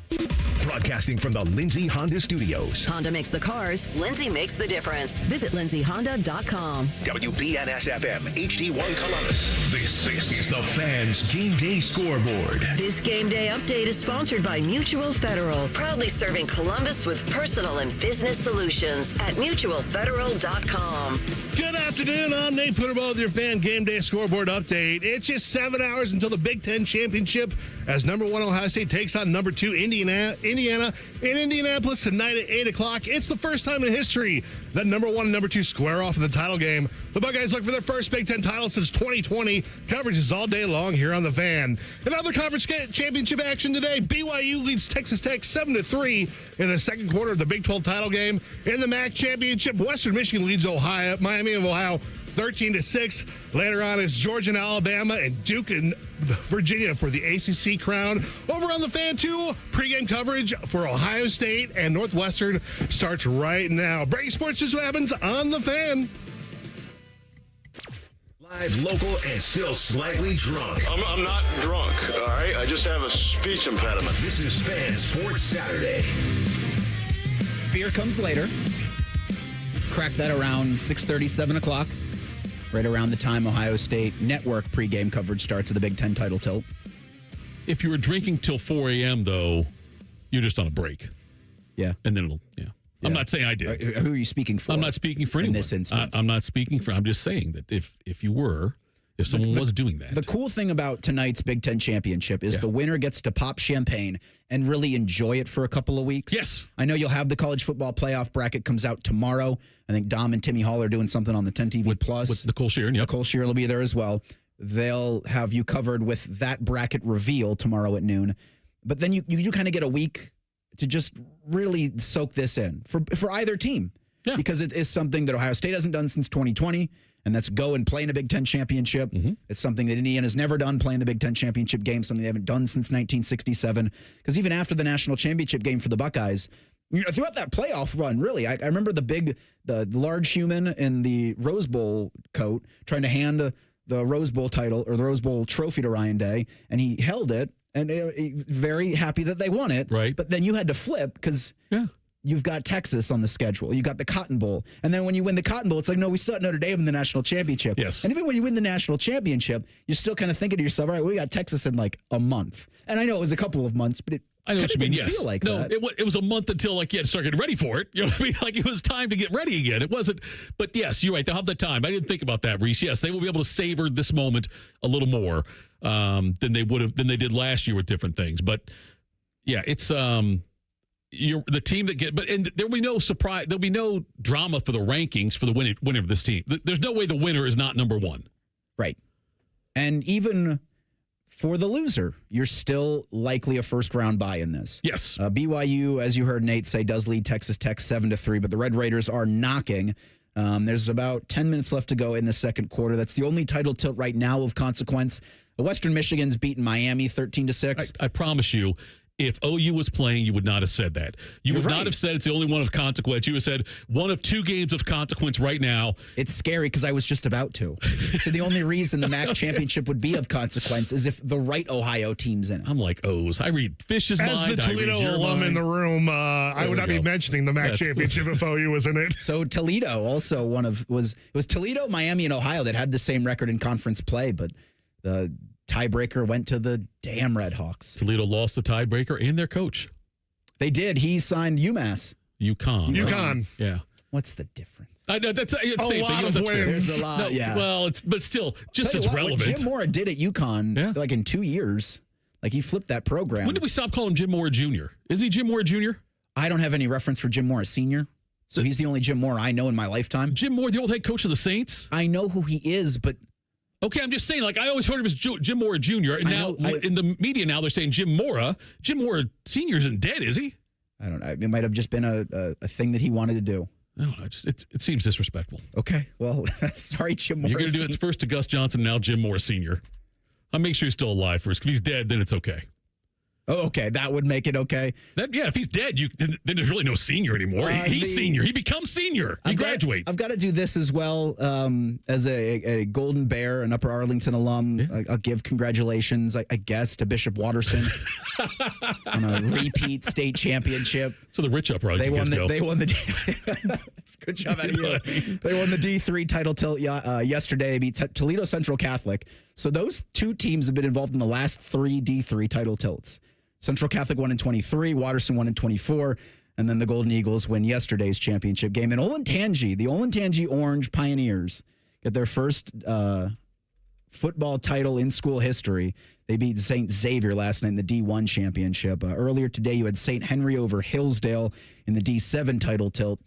Later today, Kirtland has Hopewell Loudon in the D6, and then Wheelersburg at taking on Liberty Center at 7:30. Yeah.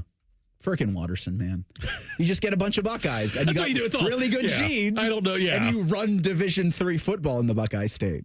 That's what all the coaching staff or former coaches or whatever. There's people out there. You see the last name is like, oh no, he's that kid's son's son. So congratulations. So again, congratulations. That's a great congratulations by those two Central Ohio teams.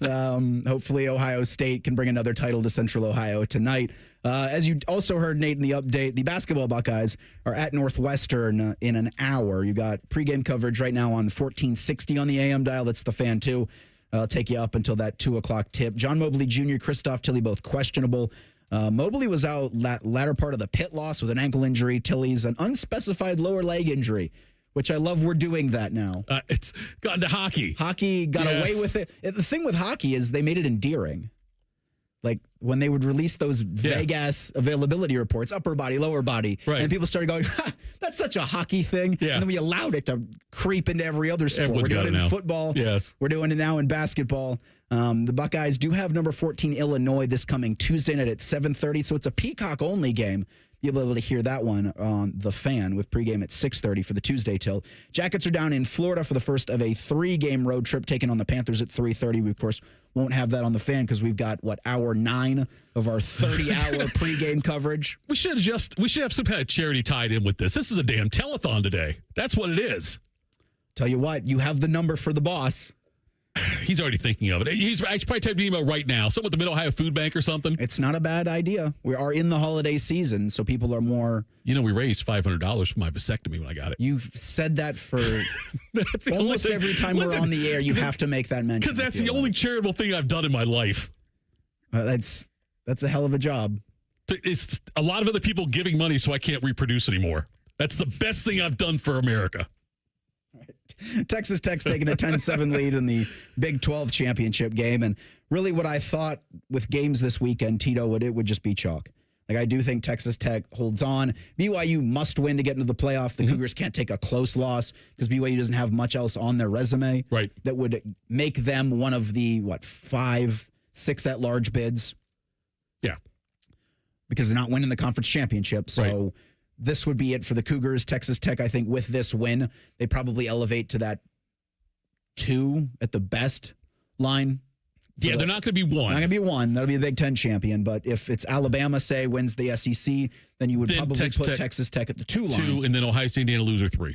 So I've got in my first 4, Ohio State, Georgia's the 2 for me, because I think it's just chalk this weekend. Yep. I do think Alabama's good, and I think they're deserving of the conversation for the college football playoff, but Ty Simpson's been not great the past couple of weeks. I remember him being at the 3 or 2 even in Heisman odds, and then he started getting careless with the football, and Alabama can't run the thing. The Ryan Williams story at the end of the year will be fascinating. Yes. If he does decide to stay, or if someone comes with a gigantic bag of cash, is he in the transfer portal? But I've got Georgia 2, Indiana's the 3, Texas Tech is the 4. I've got Oklahoma and A&M, the 11-6 game that'll play into Indiana. Virginia's my 10. They win the ACC, and they get to go to Alabama and take on the Crimson Tide, who are 7th. Tulane's the 12. The feisty Green Wave won the American last night, so they are that group of 5. The only group of 5 that I have.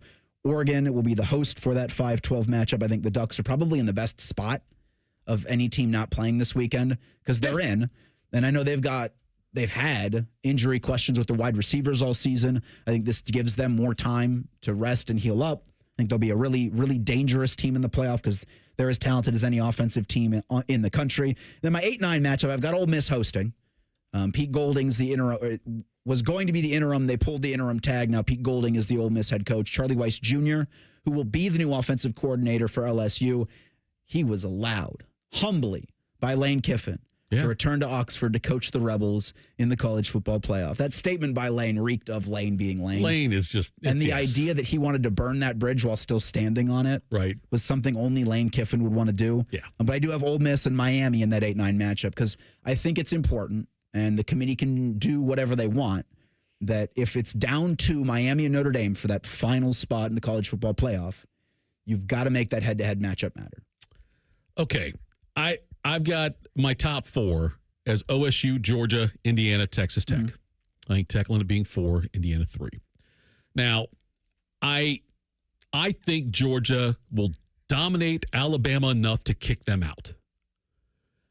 Certainly, if it was belt to ass, then I think that would. I think 3-loss Alabama would be out. As my 5-12 game, then I've got James Madison at Oregon. I've got Tulane at 11 at Ole Miss, Miami at A&M, Notre Dame at Oklahoma. I've got 2 Group of 5 teams in there. And no ACC champ, but an ACC non-title game qualifier in Miami. I don't hate that. You know, I said it. I think that'd be great drama to see what Alabama and what SEC fans do when Bama doesn't get in. Do I have that right? We both have Notre Dame out, though? I've got Notre Dame. I got it at 9. I've got Alabama getting kicked out and BYU getting kicked out. Yeah. So, you know, I got Tulane 11, James Madison 12, getting in over Alabama and over BYU. And that would put Ohio State, if they're the 1, then they're playing the winner of Notre Dame at Oklahoma, right? 9 versus 8 game, yeah. Yeah. Which would be fine. That'd be fun. I'd like that, yeah. What, in the Rose Bowl? Yep, in the Rose Bowl. Bo was talking earlier this week. He would like to see Ohio State, because what the College Football Playoff Committee is saying is that the quarterfinal matchups will be determined based off of like historical tie-ins. Yeah, that's what it is, yes. Which tells me that they're just going to let them pick. Like the 4 teams are going to get to pick where they go. And so he would like to see Ohio State pick the Orange Bowl. Oh. Because of Ohio State's South Florida fan base. Oh. Would you rather have the Buckeyes play in the Orange Bowl or the Rose Bowl? I think I'd rather have Rose Bowl still. I think so too. I think I would see it. And then you get the SEC, you get Georgia in the sugar. You know what I mean? Put them there. I think for Ohio State, just avoid Atlanta. Yeah. Like the peach and the sugar. Yeah. Don't need that. No thanks. Yeah, I'd rather go to the Rose Bowl, though. I would, just because it still is like, you know, say it's still the granddaddy of them all. It's still the history there and everything, and the pageantry with that. Give me the Rose Bowl. It's all got to come down to tonight, right? You have the 4:00 kick between Bama and Georgia in the SEC championship. Ohio State and Indiana has been said before on this program, as will continue to be said until the boot actually meets the ball at 8:00. Buckeyes and Hoosiers. Ohio State's a 4-point favorite in this one. It was 5.5. It opened at 5.5. You got 6 at one point, then shot back down to 3.5 even. The bookie that you see in the alley, what's he giving you? Right now he's nothing until I pay him what I owe him. He's not going to give me any kind of odds now. He's I'm dodging raindrops over here, man. I'm trying not to get caught. From where I sit, I think Ohio State wins this 28-14. I think I picked 34-20 yesterday. So that would cover the 4. Yeah. I think Urban Meyer said it best and most, that you've got to score 3 touchdowns on this Ohio State defense. Yeah. And with the way that they've been playing all year against mobile quarterbacks, the way they've been playing against everybody. Yeah. It's not going to happen. And that's the thing is funny. I'll be watching this not praying. It's not a biblical thing for me. Hoping that Ohio State doesn't give it more than 16. Just because I want to see that keep going. You know what I mean? I don't want to see somebody score more than 16 on them this year. And this Indiana team's, I still don't know with Texas, because I think Texas has a ton of talent. I think Indiana's, this isn't, going to be a hot take or anything. Indiana's a better team, but probably the most talent Ohio State's seen this season. Yeah. Hoosiers have a pair of running backs. They have Surratt and Cooper on the outsides, and they have a quarterback that, if you allow him to get out, can make plays with his legs, can make plays on the run, throwing. You saw it at Penn State. You saw it at Oregon, which I thought were 2 really impressive wins. The Indiana hater out there could say, well, they ain't played nobody. Valid outside of wins at Oregon and at Penn State. This program hadn't won a game at Happy Valley ever. Right. And they did that this year. And so I've got to give that some credit. You do, but... and then they pantsed Illinois on national television. The Illinois thing was a huge win, no doubt about it, because that was a very tight spread going in. And the Penn State game,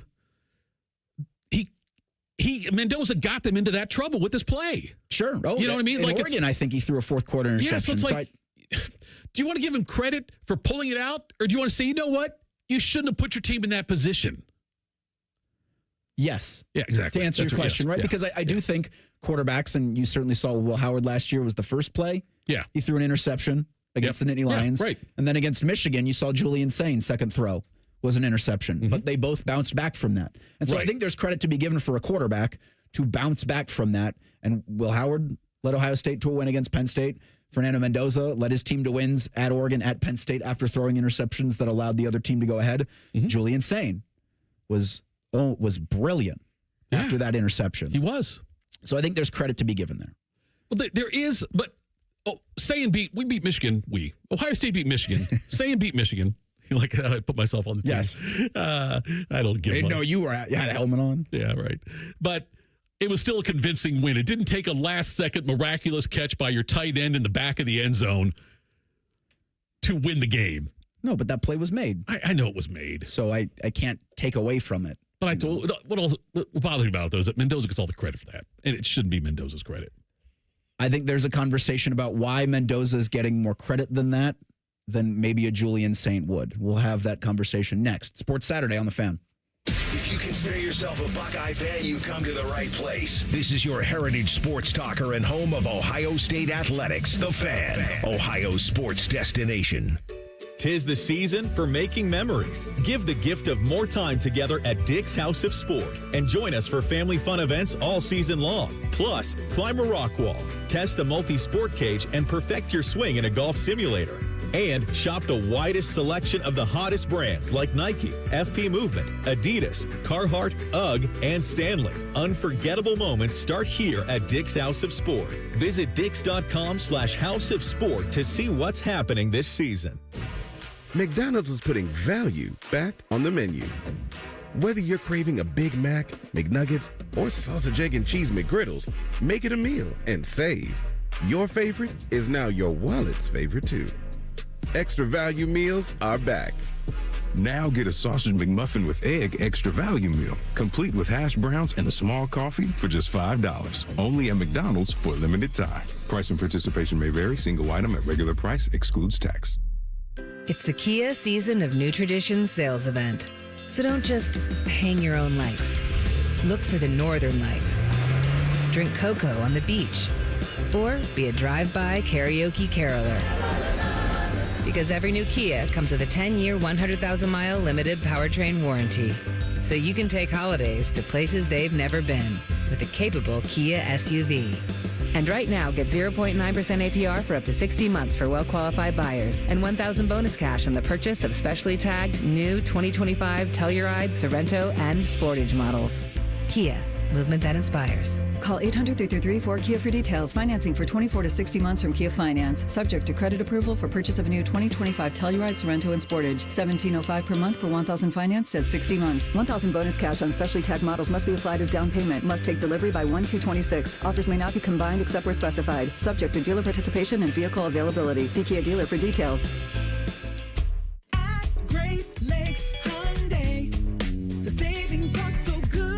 Savings are so good. Right now, get low lease payments on every model, like a new 2026 Elantra SE for just $119 a month for 24 months. Plus, get owner assurance and America's best warranty. A 10-year, 100,000-mile powertrain coverage. Go now. Columbus or Dublin or GLakesHyundai.com. With approved credit, $39.95 down plus taxes, fees, first month payment, 12 miles per year, ends 1/2/26.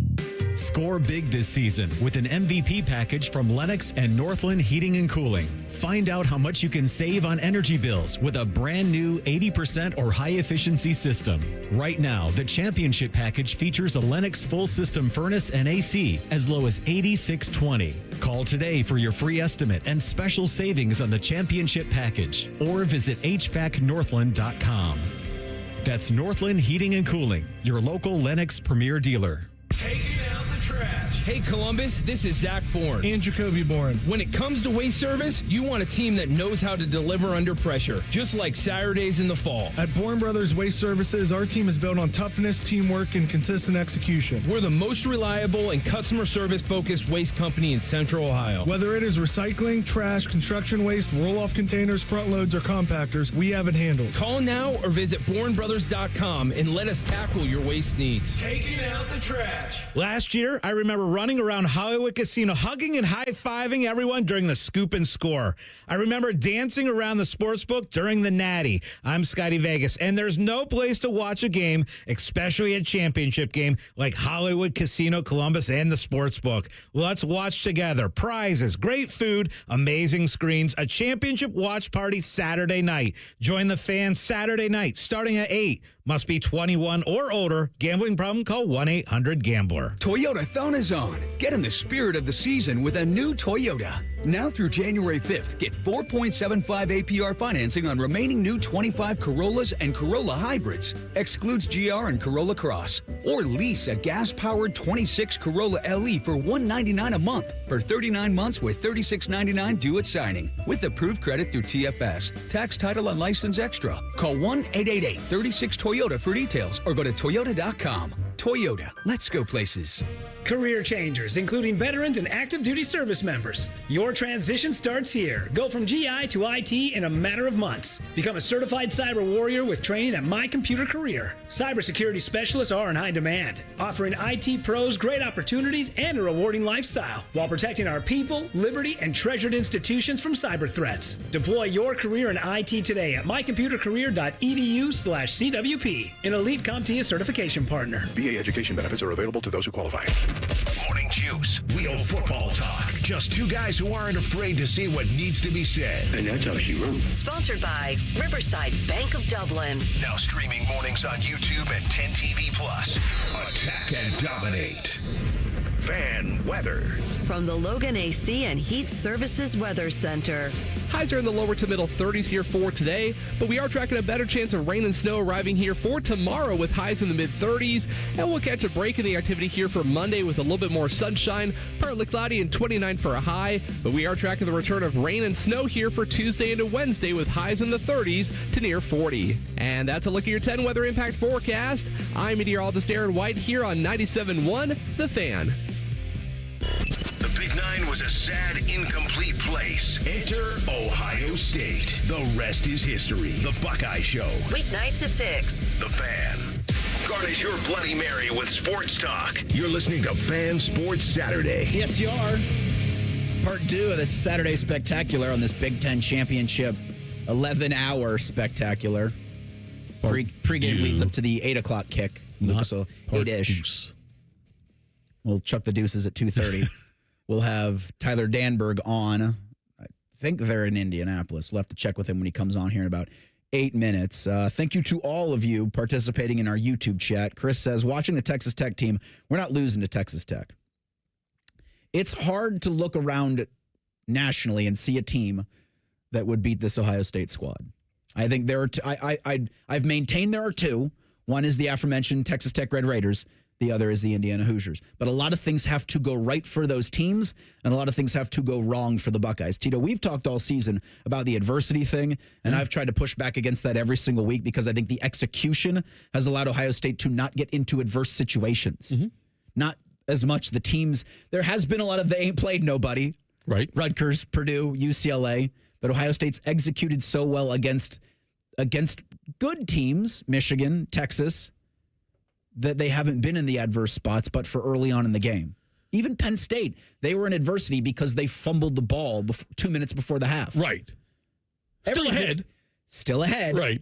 But that was adverse. That was as adverse as it's been for the Buckeyes. Yes. I don't know, pending those kinds of things, turning the ball over, committing stupid penalties, lack of execution. I mean, the first play for Michigan was a 36-yard run, and you thought, oh boy.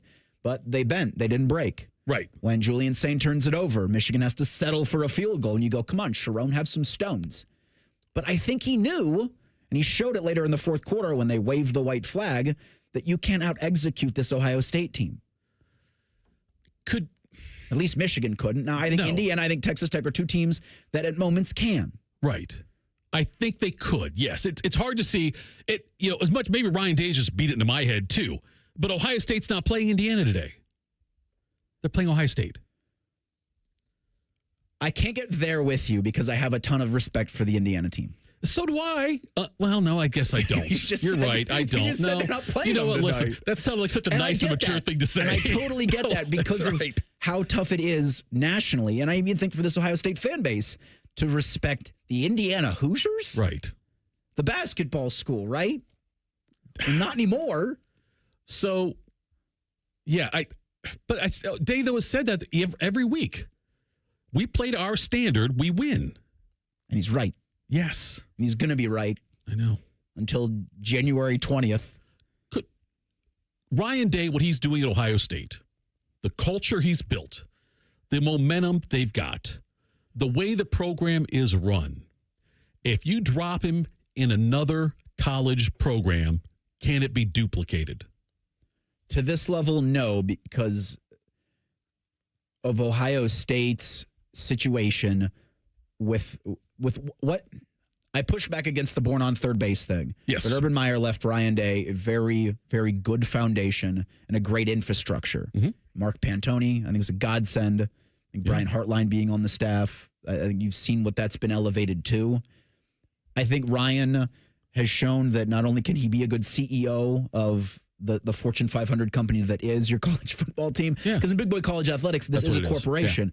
But he's also an actual quarterback guru. Like he's not some fugazi quarterback whisperer. Like he knows how to develop. He knows how to evaluate quarterbacks from the jump and get them ready to play in the NFL. Then once they go to the NFL, everything's kind of on them. Right. But Ryan's shown that he's been able to do that. He's also been able to show that he can scheme for modern college offenses, and he can call plays in real time for modern college offenses. Ignore last year's Michigan game. I think that was a mirage. You drop him in Happy Valley. Can he? Yes. You drop him in Lincoln, Nebraska. Do I get Mark Pantoni as well? Because I think he's as important of what his job is trying to be duplicated everywhere, and there's been little success with that. I'll give you Pantoni in Lincoln. In Lincoln, yes. In Gainesville. Oh, yeah. In Tallahassee. Yes. I think there's a school that I could throw at you. I don't think it's fair to throw UCLA at you. But I think you'll have success is varied at those schools, right? Yeah. Because while in Tallahassee and Gainesville and Lincoln, those schools always fancy themselves and their fan bases and their alumni bases and the boosters. We got to compete for national championships. In Westwood, we're just happy to be here. And I think Ryan would have a team knocking at the door of a Big Ten championship. In Cleveland with the Browns. No, we're not. No, we got to stop with this idea that college guys could do it in the NFL and NFL guys could do it in college. It's different. We did part of this discussion off the air, and we said Switzer, Johnson, and Carroll. Right. Did it well at both. Put Switzer in there as a gift. Okay, but he's driving Jimmy Johnson and Carroll there. Okay, fine. He's the driver. I'm mentioning those three coaches all time in the sport of football. Yeah. Holtz and Petrino didn't even last a single season in the NFL. Saban wanted nothing to do with it. Do you sadly have to put Jim Harbaugh on that list? I don't. Because I think as long as he's in Los Angeles when Patrick Mahomes is in that same division. He did take the Niners to a Super Bowl. Yes, he did. I actually forgot about that. Okay, yeah, I'll put Jim Harbaugh there. Why is it neither one of us thought of that? Do you think it's just because we discount so much we did at Michigan because it's all in the back? That's what it is? That's the thing. That I don't think of Jim Harbaugh now because anytime there's a thought of the Michigan man. I mean, look, Michigan still has some of the stench of Jim Harbaugh on them because they tried to turn Ohio State's communications off. Right, that was clever by them. That's back to Jim Harbaugh nonsense. Yes. Matter of fact, I don't throw Jim Harbaugh in that, actually. I'm tossing him out. And I don't think him with the Chargers will ever be relevant because they've got Mahomes in the same division. So they'll be competing to get into the playoffs, and it'll be fun for a round, and you'll never see the Chargers in the Super Bowl. While they've got Jim Harbaugh as the head coach, and also while Patrick Mahomes is in Kansas City. We're going to go to Indianapolis in 2 minutes. Tyler Danburg, he'll join us. It's Sports Saturday on The Fan. 'Tis the season for making memories. Give the gift of more time together at Dick's House of Sport and join us for family fun events all season long. Plus, climb a rock wall, test the multi-sport cage, and perfect your swing in a golf simulator. And shop the widest selection of the hottest brands like Nike, FP Movement, Adidas, Carhartt, UGG, and Stanley. Unforgettable moments start here at Dick's House of Sport. Visit dicks.com/House of Sport to see what's happening this season. Would you enjoy watching a football game if the officials were paid a bonus for every flag they threw? Or a basketball game where the refs got paid for every foul they called? Okay, how about hiring a furnace and AC company that pays its technicians by the number of parts they can sell you? Hi, this is Dennis, president of Care Heating and Cooling, and today, this is how many companies operate. They call it performance pay, and it rewards technicians by paying them more for billing you more. Why is this bad? Because it abuses your trust in a technician to be treated fairly and honestly. At Care, we've been family-owned for 31 years and have always paid our technicians by the hour for repairs. We'll show you exactly what needs to be fixed and why, and give you our low upfront cost before we start. And unlike other companies, our technicians will never be rewarded for throwing more flags. Our Central Ohio-based staff is here for you 7 days a week. Care Heating and Cooling. Book an appointment online at careheatingandcooling.com or call us at 1-800-COOLING. When you need a company you can trust. The Ohio Lottery's Powerball jackpot has soared to at least $820 million. That's $820 million. Imagine what you could do with a win that big. With drawings every Monday, Wednesday, and Saturday, Powerball jackpots grow faster, and they're bigger than ever. Play today. It's never too early for holiday scratch-offs from the Ohio Lottery, because with lots of ways to win, 6 great games, and millions of prizes, scratch-offs can turn any day into a holiday. Lottery players are subject to Ohio laws and commission regulations. Play responsibly. The two most mature people working at the radio station, and that's just because they wear pants. The pervert and the skivvies. Rothman and Ice. Weekdays at noon. The Fan. We firmly believe it's appropriate to tailgate before a youth soccer game. You're listening to Fan Sports Saturday. There's a line from a movie, and Johnny Depp plays, I'll have to get it in the break, but he says, there's absolutely nothing I want to do in Indiana. Well, tonight, there's absolutely something we want to do in Indiana, and that's win a Big Ten championship. Ohio State and Indiana, number 1 and number 2. Indianapolis, Lucas Oil Stadium, the site. We go out now to the Bryan Heating and Cooling Systems fan guest hotline. Tyler Danburg, he does sidelines for the Ohio State Sports Network. He will be on the sidelines tonight for the Buckeyes and the Hoosiers. Tyler, have you made it to Indy? Reiser, Tito, great to be with you guys as always. We just rolled in, and a great reference to Public Enemies, by the way. That's the movie. Thank you. See, we bring on a professional, and he instantly makes this show better. By the way, next year won't be as good with Tyler. What do you mean? Because we're going to lose half of our questions. Because right now we say, hey, this is your first time doing this. Next year will be a second time doing this all the time. Like, we can't use that same question. There will be different locations. There will be, but I'm just saying, like, next year, though, we can't say, first time at the Big Ten championship game. So this is, you're doing this now, and I can't stand it. People were doing this week, Tyler, worrying about things that aren't in front of us. What's in front of us is a Big Ten championship game, and that's tonight at 8. But with that being said, I do want to go back to last week at Michigan, because there was some scuttlebutt that sideline communications had been turned out for the Buckeyes. Was there anything in real time that led you to believe, like, uh-oh, this is actually happening? Yeah, and a quick shout out to people on the sidelines in terms of who oversees the communications to troubleshoot it and come up with a plan. Ryan Day mentioned that they went to the wristband technology, and I mean they did it in real time. Now, we don't really know when it happened, but we'll put on our detective cap here, and I want to go back to before that Brandon Ennis touchdown. Ryan Day took a timeout because Julian Sayin had to wag his finger, pinwheel it around 3 times to try and get the play signal from the booth, and he didn't get it. Ryan Day had to call timeout. Now, Sayin and Ennis link up for a touchdown the next play, but I think that maybe it was right around then in that second half when maybe the communication went down. But outside of that, we don't really have a definitive point on when it happened. What has to happen tonight for Indiana to have a chance to win this game? Ooh, that's a great question. I think it comes down to their defensive line. They have to get to Julian Sayin.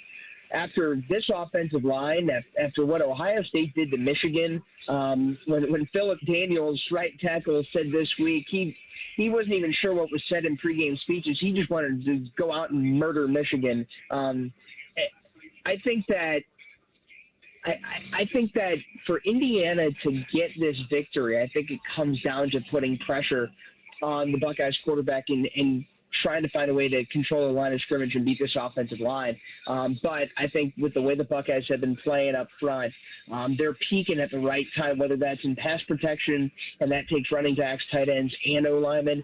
And then in addition to that, what they've been doing on the ground, they're peaking at the right time, and hopefully that can stay the same today. But Indiana's really good inside with Mario Landino and Tyreek Tucker and Mikhail Kamara. The sack numbers aren't as high as they were last year, but he's still pressuring the quarterback, if not more this year compared to last.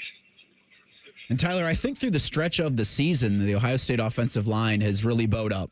And I think last week was probably their masterpiece against Michigan. With that confidence coming off that game in Ann Arbor, Tyler, do you see this as finally the week that Ohio State kind of like takes the lid off or takes the top off this offense? Because it's been up to this point about getting to this point and staying healthy and sitting on the football and dominating time of possession. Do you see that approach staying the same tonight? Because Ryan Day did say that this was part of the regular season. How do you imagine this Ohio State offense attacks Indiana tonight? I'm glad you mentioned that first off, because when he said that, Eric, the light bulb went off that, this is a game they want to go out and get. They wanted to get to Indy. They want to lock up this number one seed in the CFP. So I think that, to your point, I could see them, guys, really coming out and exploding, trying to unlock some deep balls and make big plays, because I think when you look at Indiana's defense, number 2 scoring defense, number 5 total defense, they've only allowed 11 offensive touchdowns this year. They've only allowed 6 passing touchdowns, but out of those 11 touchdowns, 8 of them have been on scores and plays of 40 yards or more. So I think there is a recipe to turn it loose and let it rip. And it makes you wonder, too, guys, how much being in a dome again will help aid that. I think they are excited to play on what Coach Day called on Thursday, a clean, fast track. There is something to be said. I mean, they've played in some really good weather this year, but they've also played in some more extreme elements like last week. And I think that Indiana's defense is incredibly, incredibly stingy with Brian Haynes, but I think if there's a way to try and get to the second level and try and make a statement in this ball game, I think that they certainly could let it loose a little bit more. Does either team have an advantage over the other based on the fact they're playing in a dome? Like if they were playing in the weather they had in Ann Arbor last week versus playing today in the dome, does it favor one team one way or the other, or is it actually absolutely even because of the way the two teams are made up and the way they play? I think it's the latter because they're so even, and it's strength on strength on strength. There really isn't one thing that either team does that is head and shoulders above the other, and that's what makes this game so intriguing. And I'm sure if you ask both coaches, they might tell you that there are some advantages to playing in the dome, but there might not be necessarily an edge because these are two teams that play in the heartland, and their MO is based off of playing in some different elements. But I think that where there could be an advantage is Indiana's fan base, because first off, being in a dome, you're going to be incredibly, the sound is going to be trapped, and it always enhances the noise a little bit more. Both schools get 8,000 ticket allotments, and then the rest of the 63,000 capacity at Lucas Oil Stadium is in question. Indiana men's basketball is playing at Gainbridge Fieldhouse earlier today. Already a lot of crimson and cream, but driving down Market Street, I think is the downtown strip area. There's a lot of scarlet and gray.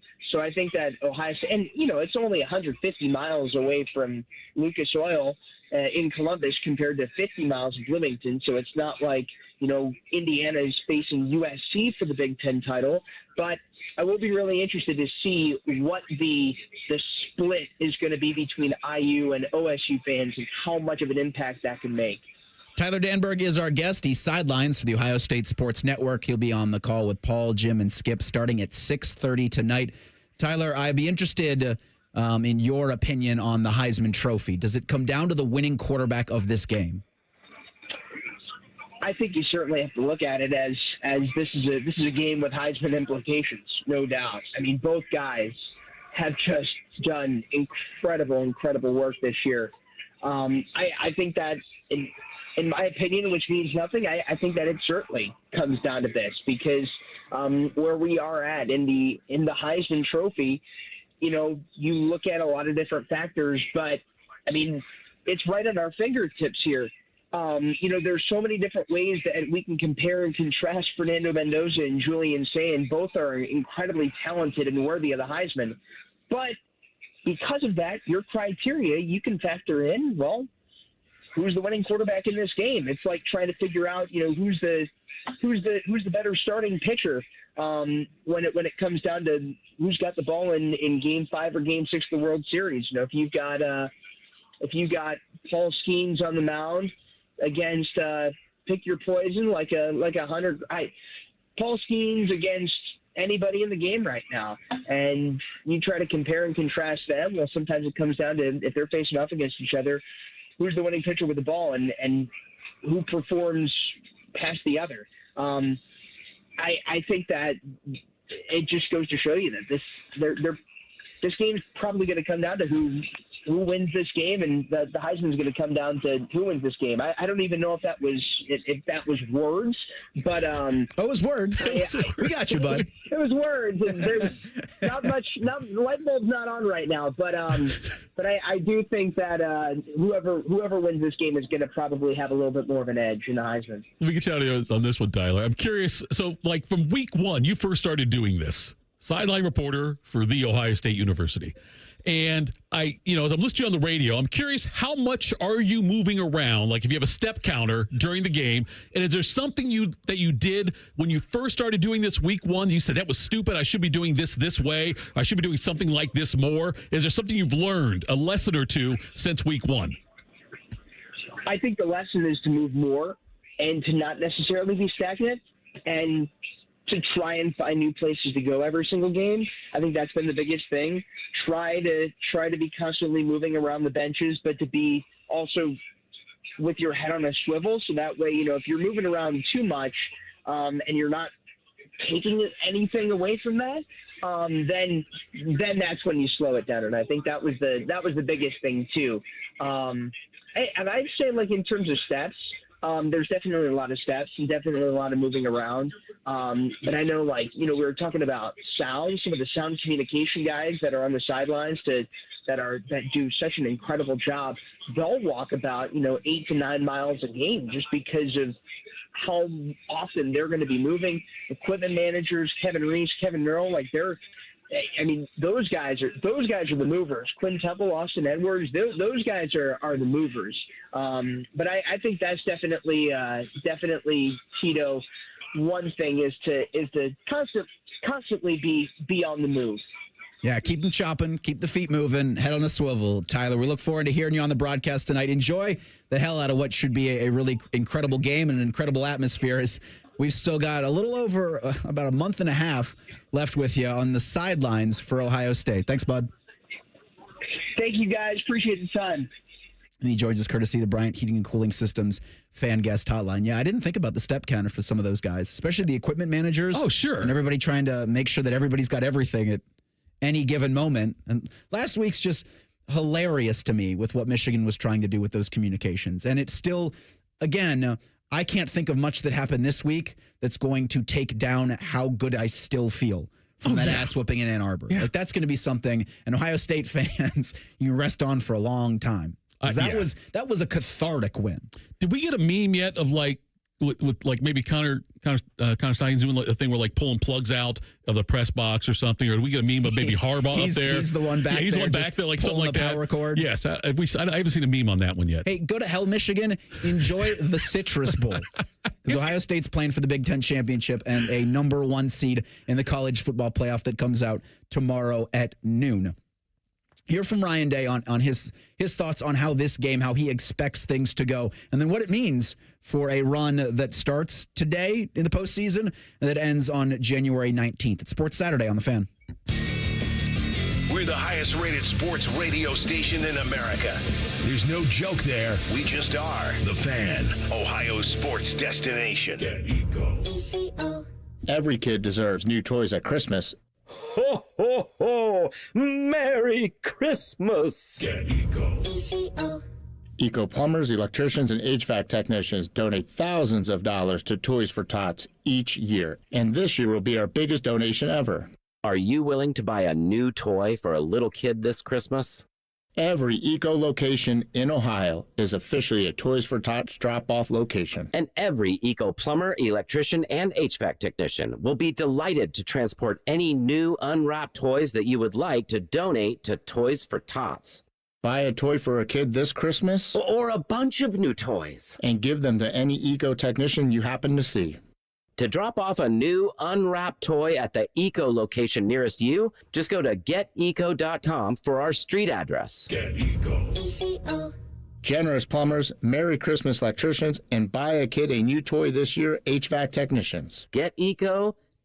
Feeling stuck on your own 10-yard line in the career game? Maybe it's time to just go for IT. My Computer Career has the game plan to score a rewarding new IT career in months. Whether you're a rookie, a breakout career changer, or a military veteran ready to serve. Why spend years chasing a college degree when you can fast-track your future in IT starting now? Take your mark, get set, go for IT. Take the free career evaluation at mycomputercareer.edu today. Financial aid is available to those who qualify, including VA benefits. Shopping this time of year can be stressful, but when you've got a guy, everything gets a little easier. Meet my guy, Bob Capace from Worthington Jewelers. Hey, common man. Hitting you one's car today, Bob? Not yet. If you're popping the question this holiday season, you'd be an absolute fool not to see Bob at Worthington Jewelers. The store is crowded all the time. Why? Because they give you the best price and service possible, and then people keep coming back. I'm your guy. Worthington Jewelers on High Street in Worthington. WorthingtonJewelers.com, where Columbus gets engaged. Hey, what's up? It's T-Bone. The holidays are here, and if you've got a collector in your life, you have to check out Midwest Cards. Thousands of packs and boxes from Pokemon to every sport you can name. It's a full-on collector's dream. Plus, they have signed jerseys and memorabilia that'll make any fan go crazy. The variety is awesome, and the selection legendary. So swing by Midwest Cards today, grab an epic gift or even a gift card, and watch your favorite collector's face light up this holiday season. Get to Midwest Cards today and tell them T-Bone sent you. Toyota-thon is on. Get in the spirit of the season with a new Toyota.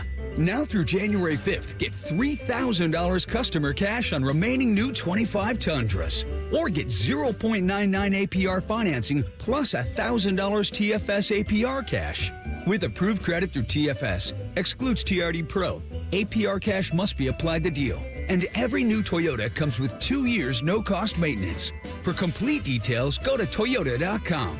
Toyota, let's go places. Make your list, check it twice, and shop smart this holiday season. Open a Visa at Kemba Financial Credit Union and add some jingle to your wallet with $150 cash back after your first $1,500 spent within 90 days. Apply at Kemba.org. Restrictions apply. Offer ends 12/31/25.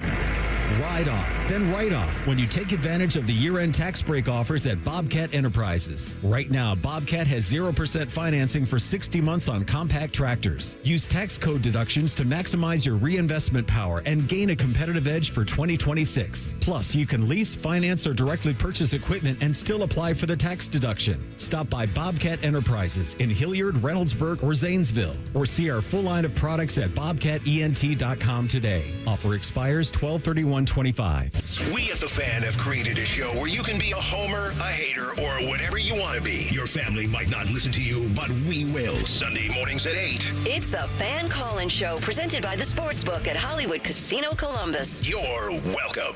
The Fan Guest Hotline is sponsored by Accurate Heating and Cooling and Bryant, doing whatever it takes to keep you and your home comfortable. The Fan. Just because it's the weekend doesn't mean we shut up. This is Fan Sports Saturday. Our thanks to Tyler Danburg as they just landed in Indianapolis. They drove. I was going to say, you said landed. I thought they drove. But that drive would scramble anyone's brains. Okay. As it's done mine many times, because I hate that drive from Columbus to Indianapolis. It's a straight shot, but it is boring. So how does it work? Is it just the three of them in one car? Or four of them in one car, I mean? I think you take a van. But I'm saying... no, I think it's Paul, Skip, Jim...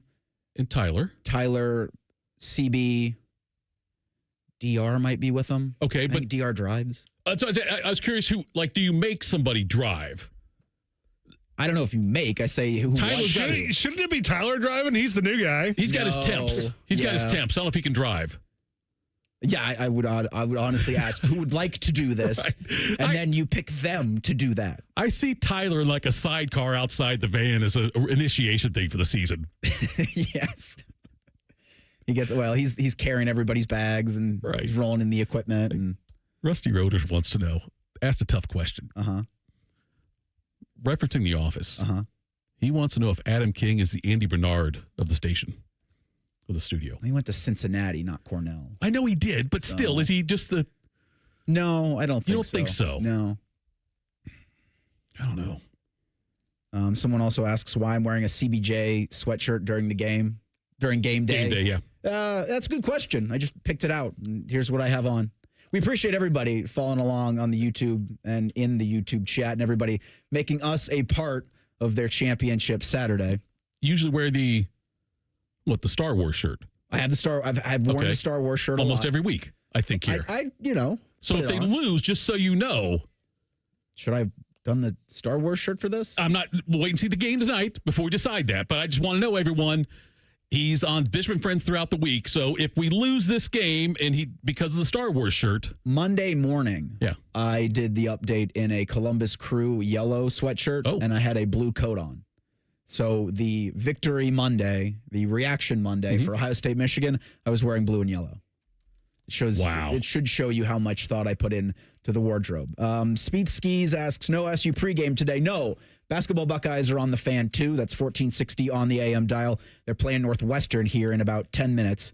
You've got Christoph Tilley and Junie Mobley were questionable. Junie dealing with an ankle injury. He was out the second half of that pit loss.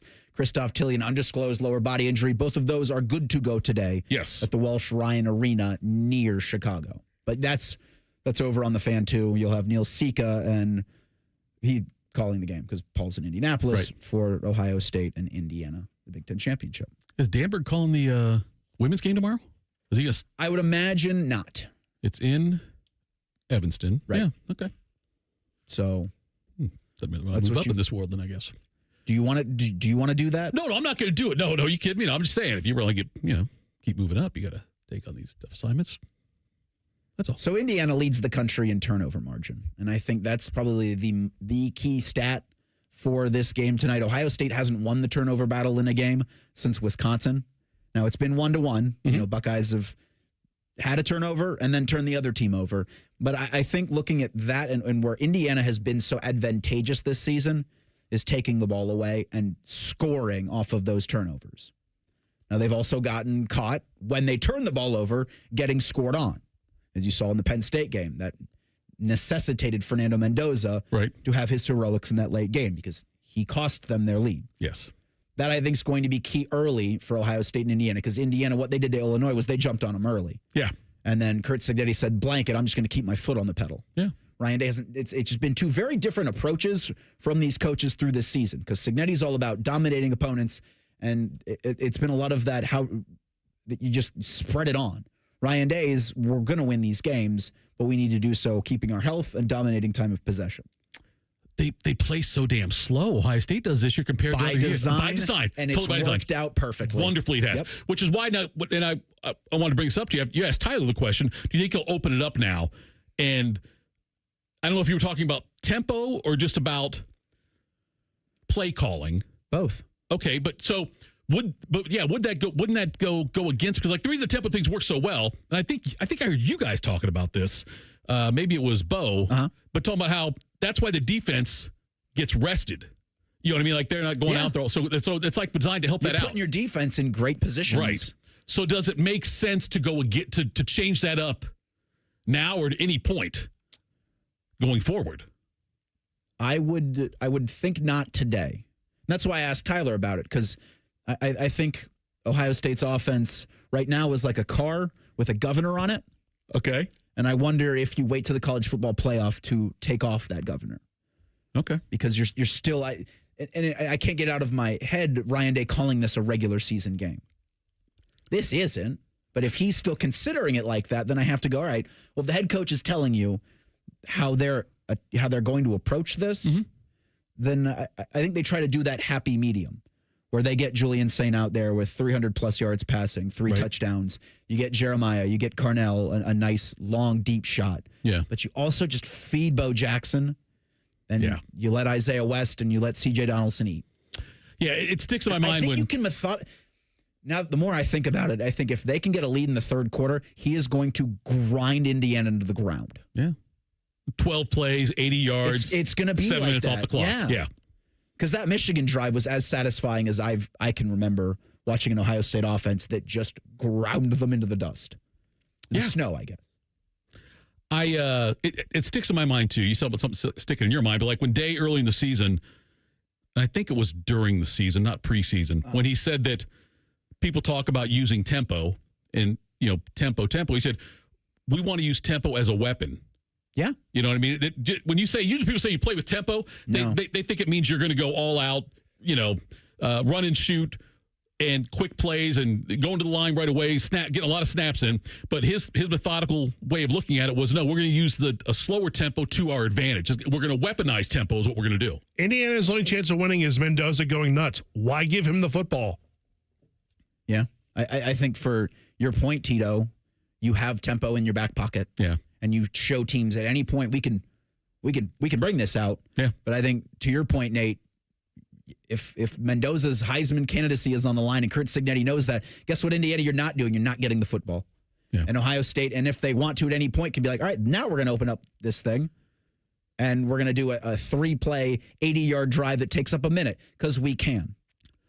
Nothing that happens today, I don't believe, will change my opinion of Julian Sayin. But something could happen today to change my opinion of Mendoza. I want you to elaborate on that next. It's Sports Saturday on The Fan. There's nothing Bo Bishop can't do well, except find competent co-hosts. Bishop and Friends. Weekdays from 9 to noon. The Fan. At Giant Eagle, we believe in better. Because it's time to break out the holiday recipes. Because your get-togethers bring everyone together. Because it's always the right time to share an eggnog by the fire. Because you make the holidays feel like the holidays. At Giant Eagle, we're going for better. To bring the holiday magic home. Because it matters. Hey Columbus, it's Lorenzo Stiles Jr., Ohio State student athlete. It's football season, and just like on the field, success starts with the right game plan and the right team. That's why I'm proud to team up with Monogram Homes. They're the true custom home builder, bringing precision, creativity, and attention to every detail, just like we do on Saturdays. If you're ready to build, don't settle for standard. Go custom. Go Monogram. Visit monogramhomes.net to start building today. Monogram Homes, a builder you can trust. You're kind of cute. Ugh, gross. Can I come over to your house one time and you not have your husband prancing around in his tighty-whities? Well, I can't do laundry because our septic line is clogged. Call Dormar. They do same-day plumbing repair. Dormar! You're kind of cute. The Ohio Lottery's Powerball jackpot has soared to at least $820 million. That's $820 million. Imagine what you could do with a win that big. With drawings every Monday, Wednesday, and Saturday, Powerball jackpots grow faster, and they're bigger than ever. Play today. It's never too early for holiday scratch-offs from the Ohio Lottery, because with lots of ways to win, 6 great games, and millions of prizes, scratch-offs can turn any day into a holiday. Lottery players are subject to Ohio laws and commission regulations. Play responsibly. Hey there, friends. Bo Bishop here. When passion meets craft, you get High Bank Distillery Co. Home to award-winning spirits, exceptional dining, and an atmosphere that makes every visit unforgettable. Sip on their signature whiskey wort. Explore our handcrafted cocktails made with house-distilled spirits. Hungry? High Bank's menu is packed with locally sourced flavors from brunch favorites to dinner classics. Whether you're gathering with friends or discovering your next favorite drink, High Bank is the place to be. Visit their Grandview, Gahanna, and Westerville locations to experience the best in craft dining and distilling. Learn more at highbankco.com. Broadcasting from the Lindsay Honda Studios. Honda makes the cars. Lindsay makes the difference. Visit lindsayhonda.com. WBNS-FM, HD1 Columbus. This is the Fans Game Day Scoreboard. This game day update is sponsored by Mutual Federal, proudly serving Columbus with personal and business solutions at mutualfederal.com. Good afternoon on the Put 'em All with your Fan Game Day Scoreboard update. It's just 6 hours until the Big Ten Championship as number 1 Ohio State takes on number 2 Indiana at 8. It's the first time in history that number 1 and number 2 square off in the title game. The Buckeyes look for their first Big Ten title since 2020. Coverage continues all day long here on The Fan. In other conference championship action, Texas Tech leads BYU 10-3 in the Big 12 title game in the MAC championship. Western Michigan leads Miami of Ohio 13-6. Later today is Georgia and Alabama in the SEC title game, and Duke taking on Virginia this evening for the ACC crown. And in hoops, the 6-1 Bucks are about to tip off for the Big Ten season against Northwestern. Coverage over in The Fan 2. Breaking sports news when it happens on The Fan, Ohio sports destination. Instead of annoying national people talking to you this weekend, we've opted for annoying local people. This is Fan Sports Saturday. Reiser, Tito, Nate, here on the second edition of the Saturday Spectacular. You had Timmy and Tyvis earlier in the day. 11 hours of pregame festivities. We've had 6 of them already, or no, 5 of them already. Yes. And then we will give you to the network coverage at 6:30 in advance of that 8 o'clock kick from Lucas Oil Stadium between number 1 and number 2 for the first time ever in the Big Ten Championship. Third time all time a conference championship has had the top 2 teams in the country. Both of those went to the number 2 team in the AP Top 25 entering that game. But that was 2008 and 2009. Those were both Florida-Alabama SEC championship games featuring Nick Saban and Urban Meyer. This is going to be a whole different ballgame, in my opinion. I think Ohio State has every right and reason to be confident, and I also can understand why Indiana would come into this as cocky as ever. Yes, I can understand it, too. This is a place their fan base has never been before. You know what to do with your hands. Yeah, it also screws up family plans. You plan something that no way in hell you play in the Big Ten Championship. Now you got to. It's usually probably did not have this on your calendar. Every year, the first Saturday of December, we do Christmas for all the stepchildren and step aunts and uncles. It's the 1 of 4 Christmas. We do all the presents the first Saturday in December. And now it's going to be screwed up in Bloomington. Is that what they do? I don't know. When I was a kid, we had like 4 Christmases. Okay. You know, I had 2. Okay, both parents had divorce, so one at each house, each set of grandparents. There was like 4. Okay. I'm saying if there's other situations like that, I don't know. Well, our situation will go like this. At 2:30, we'll step aside for the fans' pregame show. That's Matty Ice. That's Dane Sensenbucker. That's DeVere Posey. So that's 3 professionals that know ball that will have you covered until 4:30. Then AR, Tim May, and Dave Biddle from these exact same studios. The Fans Tailgate Show. And again, at 6:30, we'll send you to Indianapolis for Ohio State Network coverage. Yes. So you'll get professionals at 2:30. Yes. You're stuck with Tito and I. And we thank you for making us a part of your championship weekend. You heard Nate there in the update. Texas Tech leads BYU. Western Michigan leads Miami of Ohio. So those are the 2 title tilts going on right now. 2 hours out from the SEC championship. I saw a wild stat earlier that last week's Iron Bowl that Alabama won, Ryan Williams, who many thought, because he was on the friggin' cover of the video game, would have just as good, if not a better season in his sophomore year, had 36 snaps, but 0 targets. Amazing. For the Crimson Tide. And think about that if Jeremiah Smith had that kind of a stat line. Oh, yeah. There'd be pitchforks and torches. Yeah. There would be. Now, it's funny because this week you've had Kalen DeBoer, preparing for an SEC championship. And you've also had chatter that he might just take the Penn State job because to hell with Alabama. If you don't appreciate what I've done, he's got the hardest job, I think, in sport, maybe ever. Kalen DeBoer does in following Nick Saban at Alabama. Let me think. The toughest He's on a short list. You're right. No, you're right. Like right now today, or when he took the job, that was the toughest job. Because the Tuscaloosa's on College Game Day every week talking about your team and about your game. And, he might have had some pull in getting Lane Kiffin to go from Ole Miss to LSU. He's still one of the most influential minds, voices, faces in the sport. It's like being the guy to follow Spurrier, Woody, all those guys, like being that guy. Bear Bryant, guys like that, yeah. And because college football is so much more national than it was in those days because you have all of these networks. Right. The pressure is constant. It is. I brought something up to you right before the break about Mendoza. And oh, you did? That's where I was going with this. You can tell me I'm a homer for feeling this way if you want, and I will not take offense to it. But regardless, saying this showed me so much this year, and regardless of how he plays in this game, I'm going to feel the same way about Julian Sayin.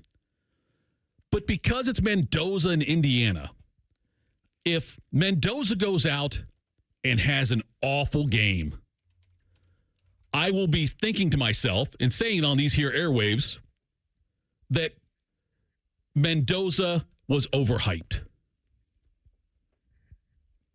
And I don't know if that's fair or not. Well, it's a very similar conversation that we are probably having about one Arch Manning.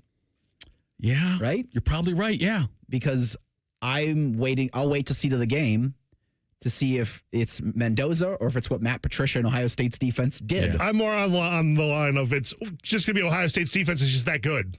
Because Mendoza's already proven that he could beat like Oregon this year. They won at number 3 Oregon. They did. And so I just want everybody to take pause and understand that Indiana's legit. This Indiana team. We just need to work on getting over the fact that it's Indiana. And then once we do, I think they'll be respected. Who's played more good defenses, Ohio State or Indiana? Probably about the same, huh? Yeah, I would say so. I mean, Penn State still has NFL quality defense. Texas does too. So does Texas. I think Oregon does too. Ohio State didn't play Oregon. No, but Indiana did. Ohio State played Washington. Yeah. I think Washington's got a decent defense. Uh-huh. So I was trying to think. I'm trying to justify all this crap in my mind. Wisconsin, they both play Wisconsin. I don't know. I'm just trying to and maybe I'll be wrong on that, but I keep waiting for the mask to come off and unveil what Indiana and Mendoza really are. And maybe they really are great. Maybe I'm not giving enough credit, but I'm just I keep waiting for it to crash on them. It's going to be interesting how we look at this, going back to the idea that Ohio State's defense is historically good. That I don't know if just one game is going to be too fair of a judgment call for is that quarterback good or not. That's actually the real question. Is it Mendoza is maybe overhyped, or are we just not still wrapping our heads around how historically great this Ohio State defense is? Yeah, I think Nate's right. I think I'll give the same answer Reiser gave earlier. Yeah. Yes. I think that's probably what it is, yes. No, I'm excited to see Julian against this Notre Dame or this Indiana defense. Yeah. I'm excited to see what, if anything, they do to try to rattle him, because he's been as unflappable as any player in the country, as unflappable as any quarterbacks played in years. Yeah.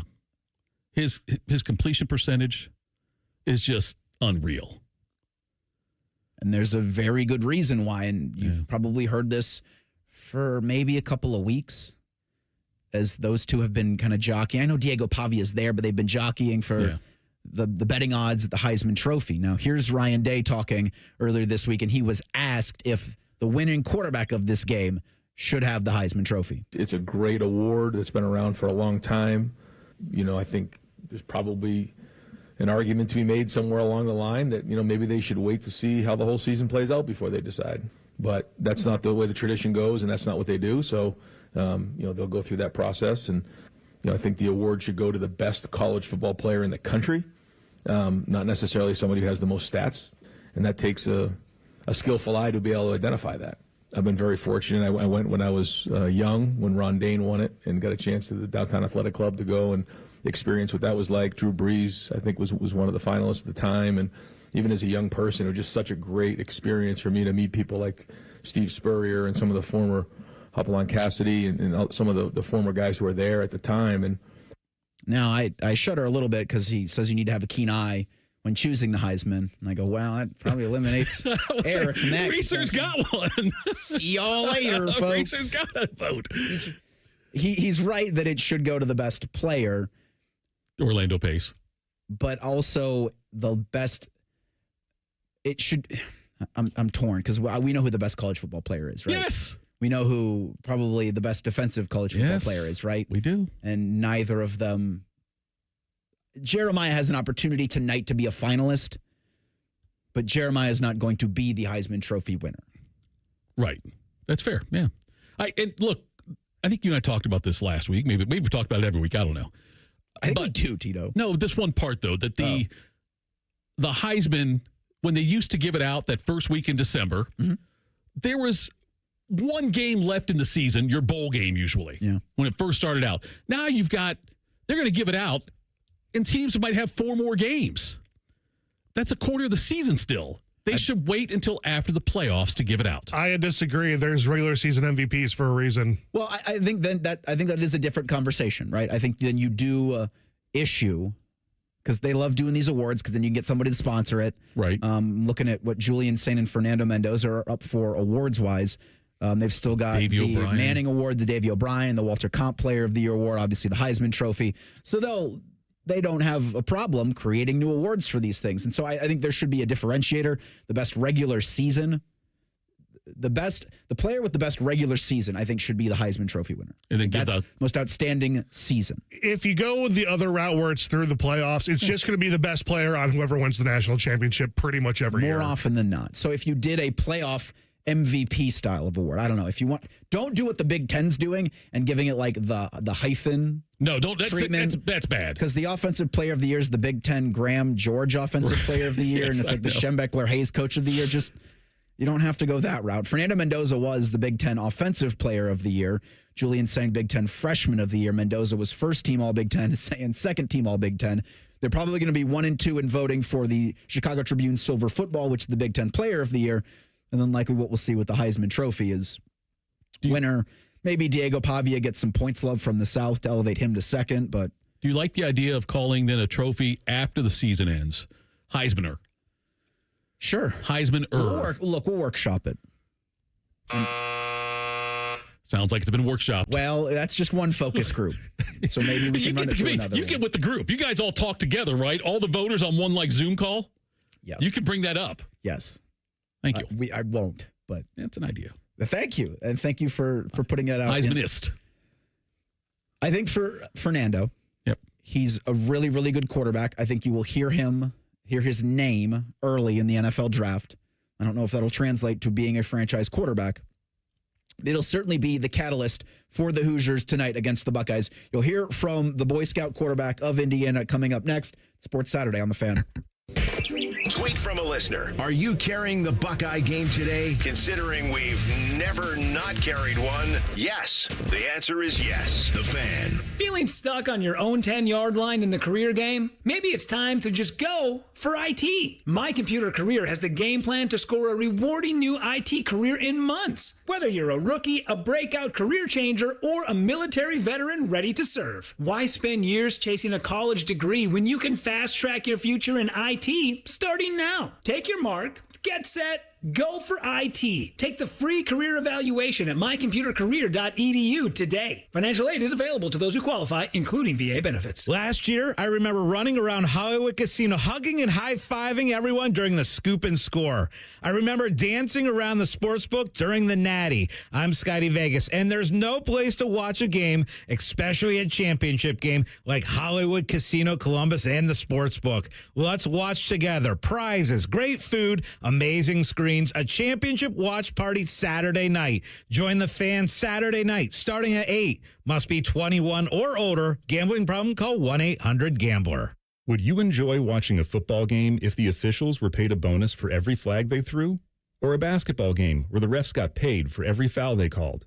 Okay, how about hiring a furnace and AC company that pays its technicians by the number of parts they can sell you?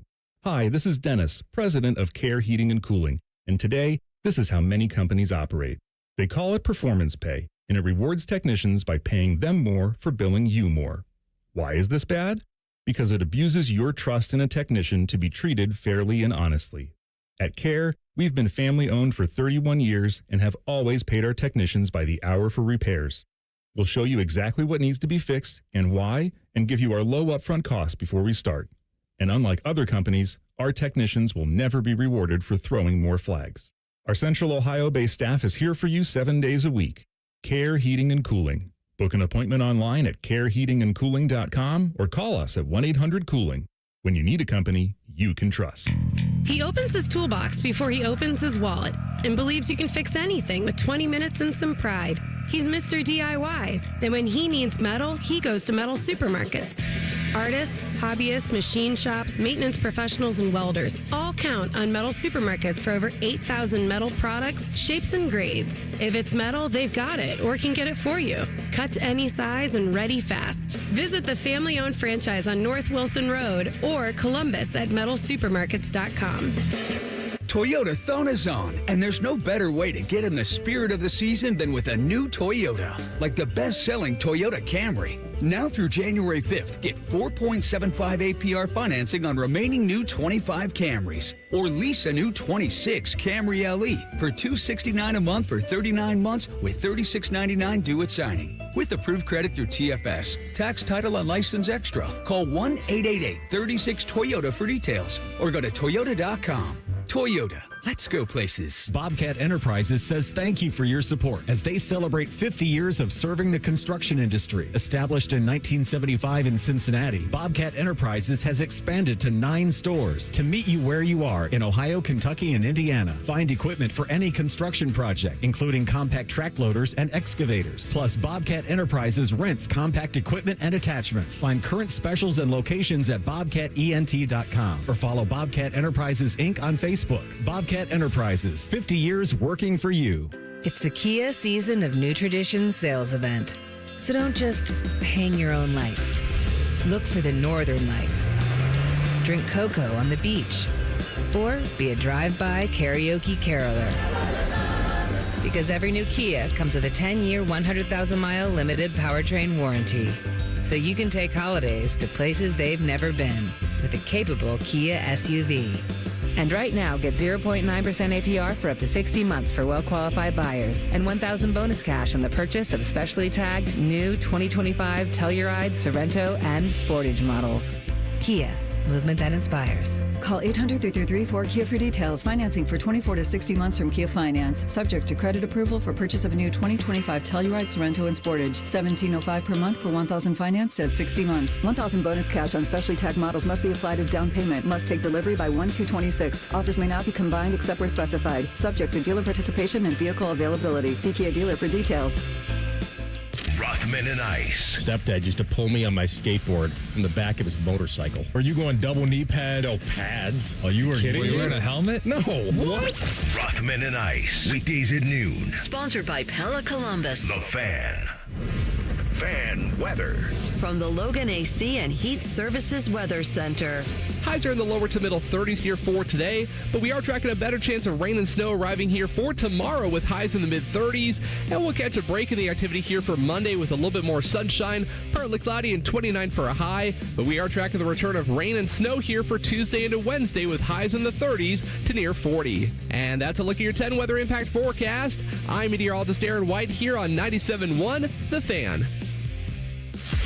The radio couldn't contain us, so we've taken over YouTube. Catch Morning Juice weekday mornings at 6 by searching 971 The Fan. Do it. Sports talk, weekend style. You're listening to Fan Sports Saturday. Yes, you are. Part 2 of the Saturday Spectacular. A couple of dudes chopping it up for about 12 minutes. Reiser, Tito, Nate will step aside for the pregame show with Matty Ice, Justin Zwick, Dane Sanzenbacher. Then they will step aside. No Dr. DeBeer. Not today. 4:30, you'll have AR, Tim May, and Dave Biddle from these very studios for that tailgate show. 6:30 for the network pregame coverage, Paul Skip and Jim, and Tyler Danburg from Lucas Oil Stadium in Indianapolis.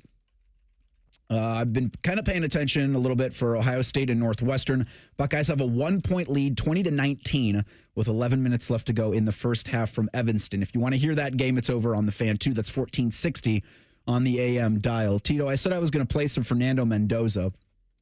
Here's Indiana's quarterback talking about the opportunity he has against Matt Patricia in Ohio State's defense. Coach Patricia does a fantastic job. I was actually able to meet him 2 years ago at the Manning Passing Academy, and that guy is a fantastic football mind.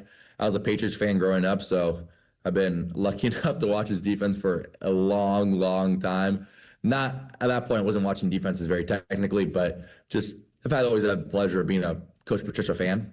And there's so many great players on defense that do such a great job, and they're all tied into a string where they're disguising pre-snap, then reacting post-snap, and they really are a great bunch of defensive players that play with each other and have a fantastic scheme to complement their skill. It's going to be a tough challenge. It's going to be a tough opportunity. A lot of quarterbacks have struggled throughout the entire season with them, and there's a reason for that.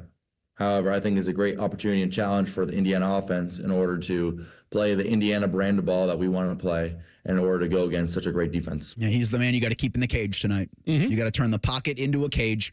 Kenyatta Jackson said that earlier this week. He was on the Ryan Day radio program, and I really think that Ohio State having so much success with mobile quarterbacks this season, I think that continues tonight. Yeah. To where in games that Fernando Mendoza's had to make plays, he's escaped the pocket, and then he's found someone down the field. Like the big play will be exactly what Indiana's going to have if they want to get a win tonight. And I think that's been the one thing that Ohio State's been able to avoid is giving up the big play in games this season. Now, they haven't faced as talented of a team like this, probably not since week 1 of the season, but Texas was able to get, 1-2 big plays down the field? I think there were 2 down the field, yes. That's what Indiana's going to have tonight, and I just have such great confidence in what Matt Patricia's been able to establish at all 3 levels. Yes. It's going to be difficult. And I'm even more confident in second-half adjustments.